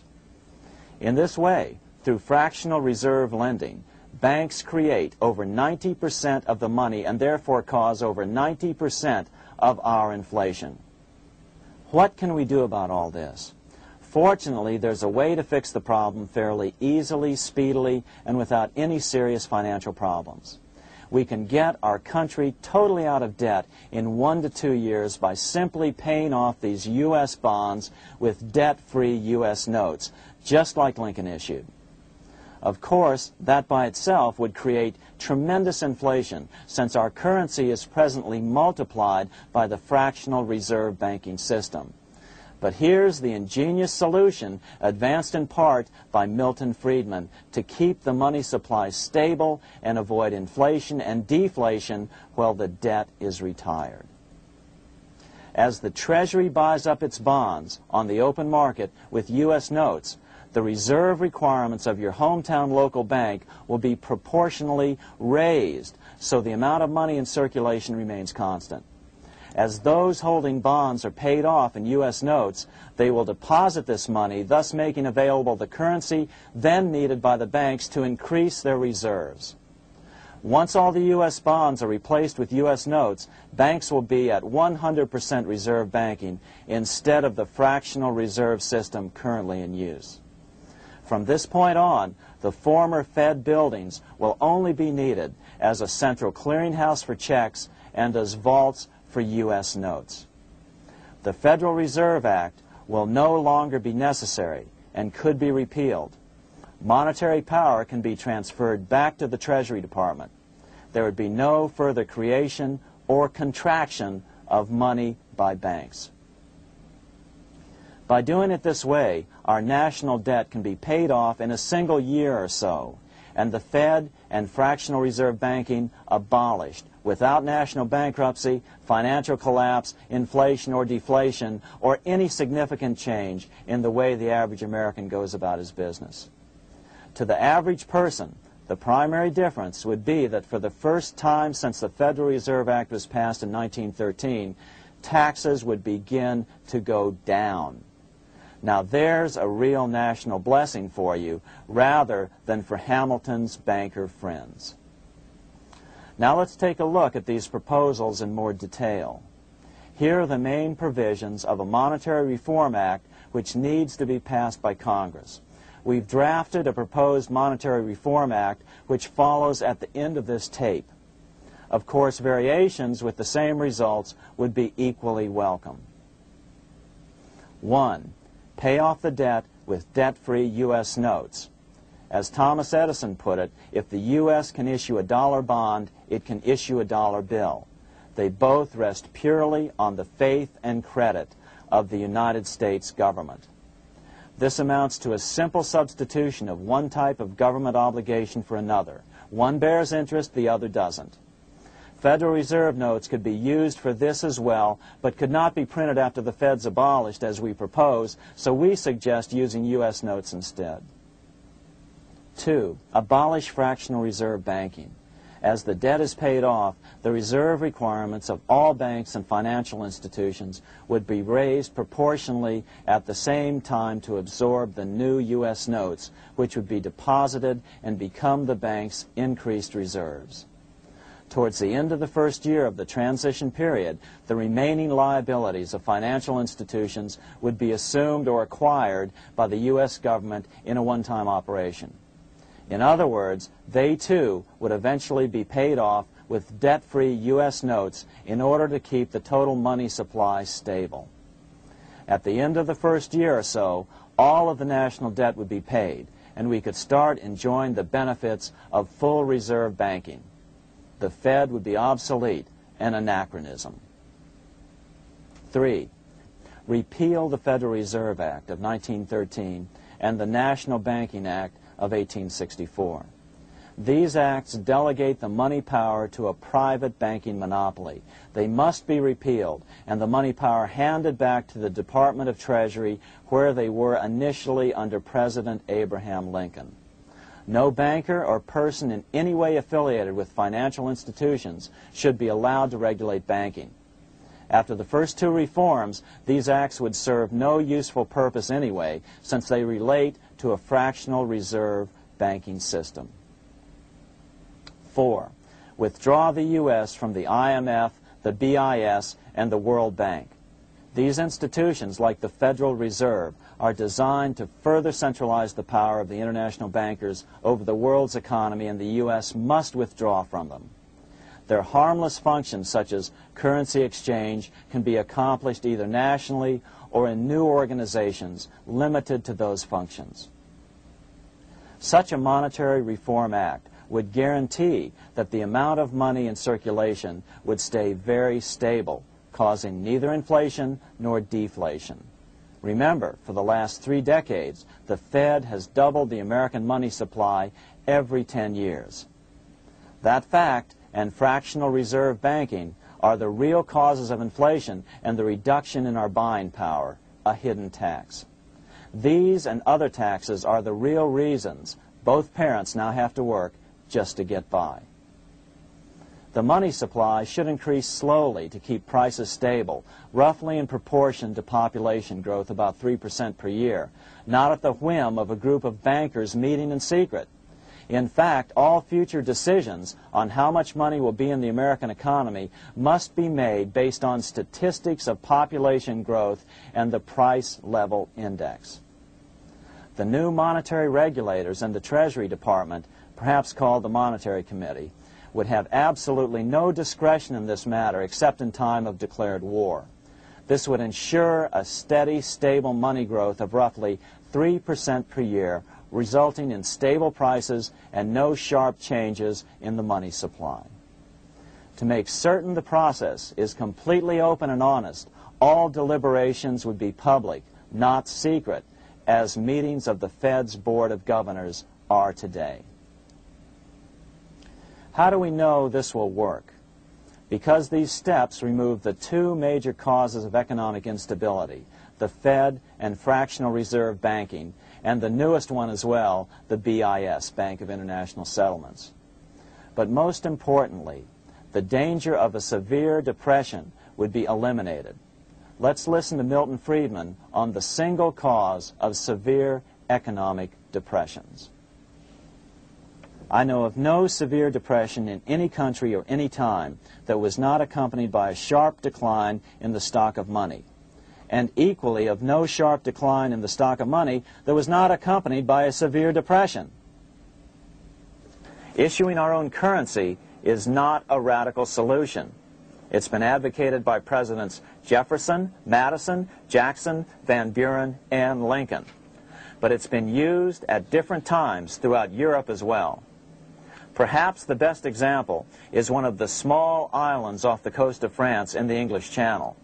Called Guernsey, it's been using debt-free money issues to pay for large building projects for nearly 200 years. Here we are on Guernsey, and this is the Guernsey Flower and Vegetable Market. Guernsey is one of the most successful examples of just how well a debt-free money system can work. In 1815, a committee was appointed to investigate how best to finance this new market. The impoverished island could not afford more new taxes, so the state's fathers decided to try a revolutionary idea: issue their own paper money. They were just colorful paper notes, backed by nothing, but the people of this tiny island agreed to accept them and trade with them. To be sure they circulated widely, they were declared to be good for the payment of taxes. Of course, this idea was nothing new. It was exactly what America had done before the American Revolution, and there are many other examples throughout the world. But it was new to Guernsey, and it worked miracles. This market is still in use, and remember, it was built for no debt to the people of this island state. But what if we follow Guernsey's example? How would the bankers react to these reforms? Certainly the international bankers' cartel will oppose reforms that do away with their control of the world's economies as they have in the past. But it is equally certain that Congress has the constitutional authority and responsibility to authorize the issuance of debt-free money, U.S. notes, and to reform the very banking laws it ill-advisedly enacted. Undoubtedly, the bankers will claim that issuing debt-free money will cause severe inflation or make other dire predictions. But remember, it is fractional reserve banking which is the real cause of over 90% of all inflation, not whether debt-free U.S. notes are used to pay for government deficits. In the current system, any spending excesses on the part of Congress are turned into more debt bonds, and the 10% purchased by the Fed are then multiplied many times over by the bankers, causing over 90% of all inflation. Our fractional reserve and debt-based banking system is the problem. We must ignore its inevitable resistance to reform and remain firm until the cure is complete. As the director of the Bank of England in the 1920s, Sir Josiah Stamp put it, referring to this modern fractional reserve banking system, banking is conceived in iniquity and born in sin. Bankers own the earth. Take it away from them, but leave them the power to create money and control credit, and with the flick of a pen, they will create enough money to buy it back again. Take this great power away from the bankers, and all great fortunes like mine will disappear, and they ought to disappear, for this would be a better and happier world to live in. But if you want to continue the slaves of bankers and pay the cost of your own slavery, let them continue to create money and to control credit. Americans are slowly figuring this out. Today, over 3,200 cities and counties have endorsed the proposal of a non-profit organization called Sovereignty. The Sovereignty movement calls for Congress to authorize the Secretary of the Treasury to issue $90 billion per year of U.S. notes, not Federal Reserve notes nor debt-based bonds, to loan money interest-free to cities, counties, and school districts for needed capital improvements. Remarkably, and to their praise, the Community Bankers Association of Illinois, representing 515 member banks, has endorsed this sovereignty proposal, a good step in the right direction. As Milton Friedman has repeatedly pointed out, no severe depression can occur without a severe contraction of money. In our system, only the Fed, the Bank of International Settlements, with U.S. bankers' cooperation, or a combination of the largest Wall Street banks could cause a depression. In other words, our economy is so huge and resilient, a depression just can't happen by accident. Unless we reform our banking system, they will always have that power. They can pull the plug on our economy any time they choose. The only solution is to abolish the Fed and the fractional reserve banking system and withdraw from the BIS. Only that will break the power of the international bankers over our economy. And keep in mind, a stock market crash itself cannot cause a severe depression. Only the severe contraction of our money supply can cause a severe depression. The stock market crash of 1929 only wiped out market speculators, mostly the small to medium ones, resulting in $3 billion in wealth changing hands. But it served as a smokescreen for a 33% contraction in credit by the Fed over the next 4 years, which resulted in over $40 billion in wealth from the American middle class being transferred to the big banks.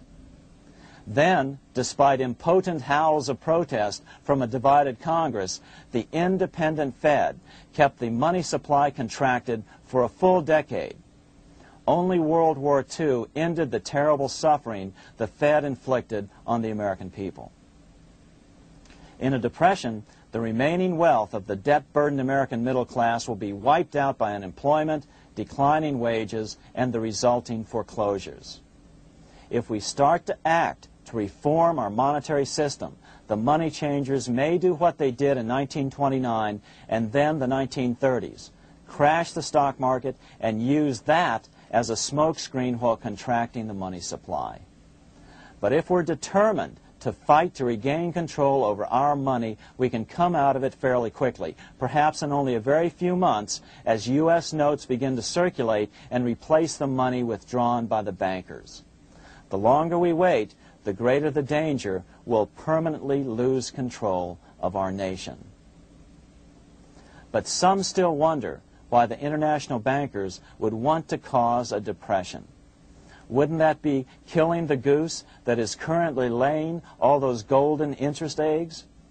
Remember what Larry Bates said at the first of this videotape.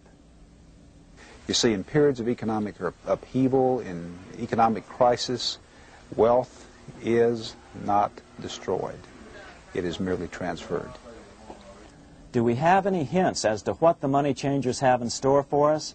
Here's what David Rockefeller, the chairman of Chase Manhattan Bank, the largest Wall Street bank, had to say. We are on the verge of a global transformation. All we need is the right major crisis and the nation will accept the New World Order. So, crisis is needed to fulfill their plans quickly. The only question is when the crisis will occur. Fortunately, we probably have a little time. It's unlikely that this crisis will occur before the 1996 elections, but after that, the danger begins rising. But whether or not they decide to cause a crash or a depression through relentless increases in taxes and the loss of hundreds of thousands of jobs being sent overseas thanks to trade agreements such as GATT and NAFTA, the American middle class is an endangered species. Cheaper labor, including slave labor in Red China, which Harry Wu has heroically documented, is being used to compete with American labor. In other words, money is being consolidated in fewer and fewer hands as never before in the history of this nation or the world. Without reform, the American middle class will soon be extinct, leaving only the very rich few and the very many poor, as has already occurred in most of the world. We've been warned of all this by congressmen, presidents, industrialists, and economists down through the years.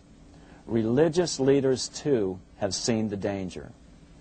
About 1898, during the time of William Jennings Bryan, Pope Leo XIII put it this way.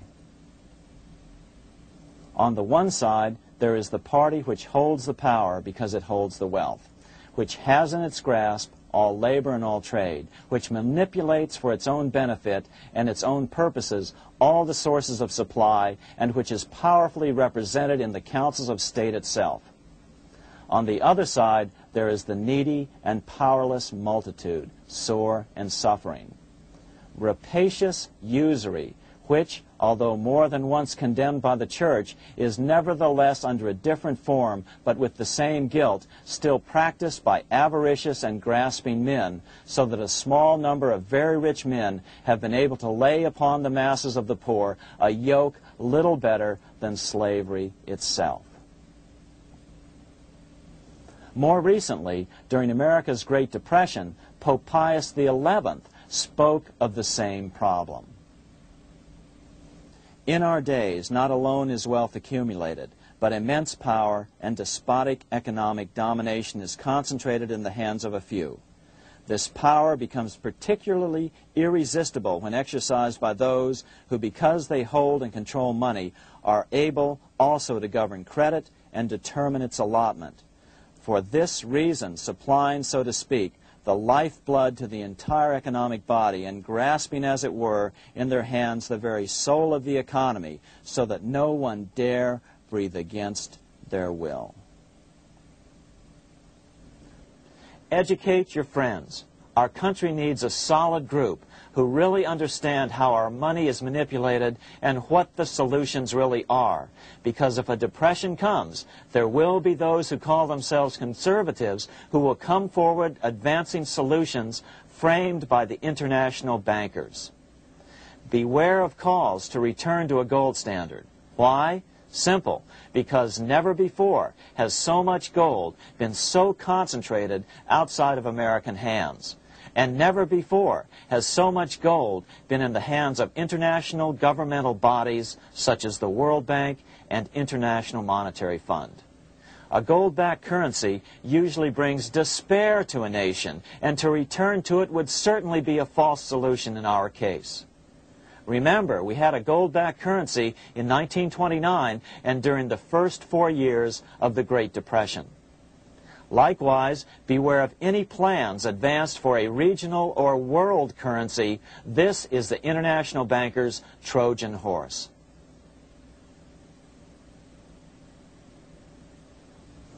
Educate your member of Congress. It only takes a few persuasive members to make the others pay attention. Most congressmen just don't understand the system. Some understand it, but are so influenced by bank-packed contributions that they ignore it, not realizing the gravity of their neglect. We hope we've made a valuable contribution to the national debate on monetary reform. It remains for each man to do his duty, consistent with his state in life. May God give us the light to help reform our nation and ourselves. We say ourselves because ultimately vast multitudes of men are going to be driven more and more to desperation by the accumulation of the world's wealth in fewer and fewer hands. Men will tend to become like their oppressors, selfish and greedy. Rather, let's keep in mind during this period of reform a warning not to lose sight of greater things, as Pope Pius XI put it. For what will it profit men that a more prudent distribution and use of riches make it possible for them to gain even the whole world, if thereby they suffer the loss of their own souls? What will it profit to teach them sound principles in economics, if they permit themselves to be so swept away by selfishness, by unbridled and sordid greed, that hearing the commandments of the Lord, they do all things contrary?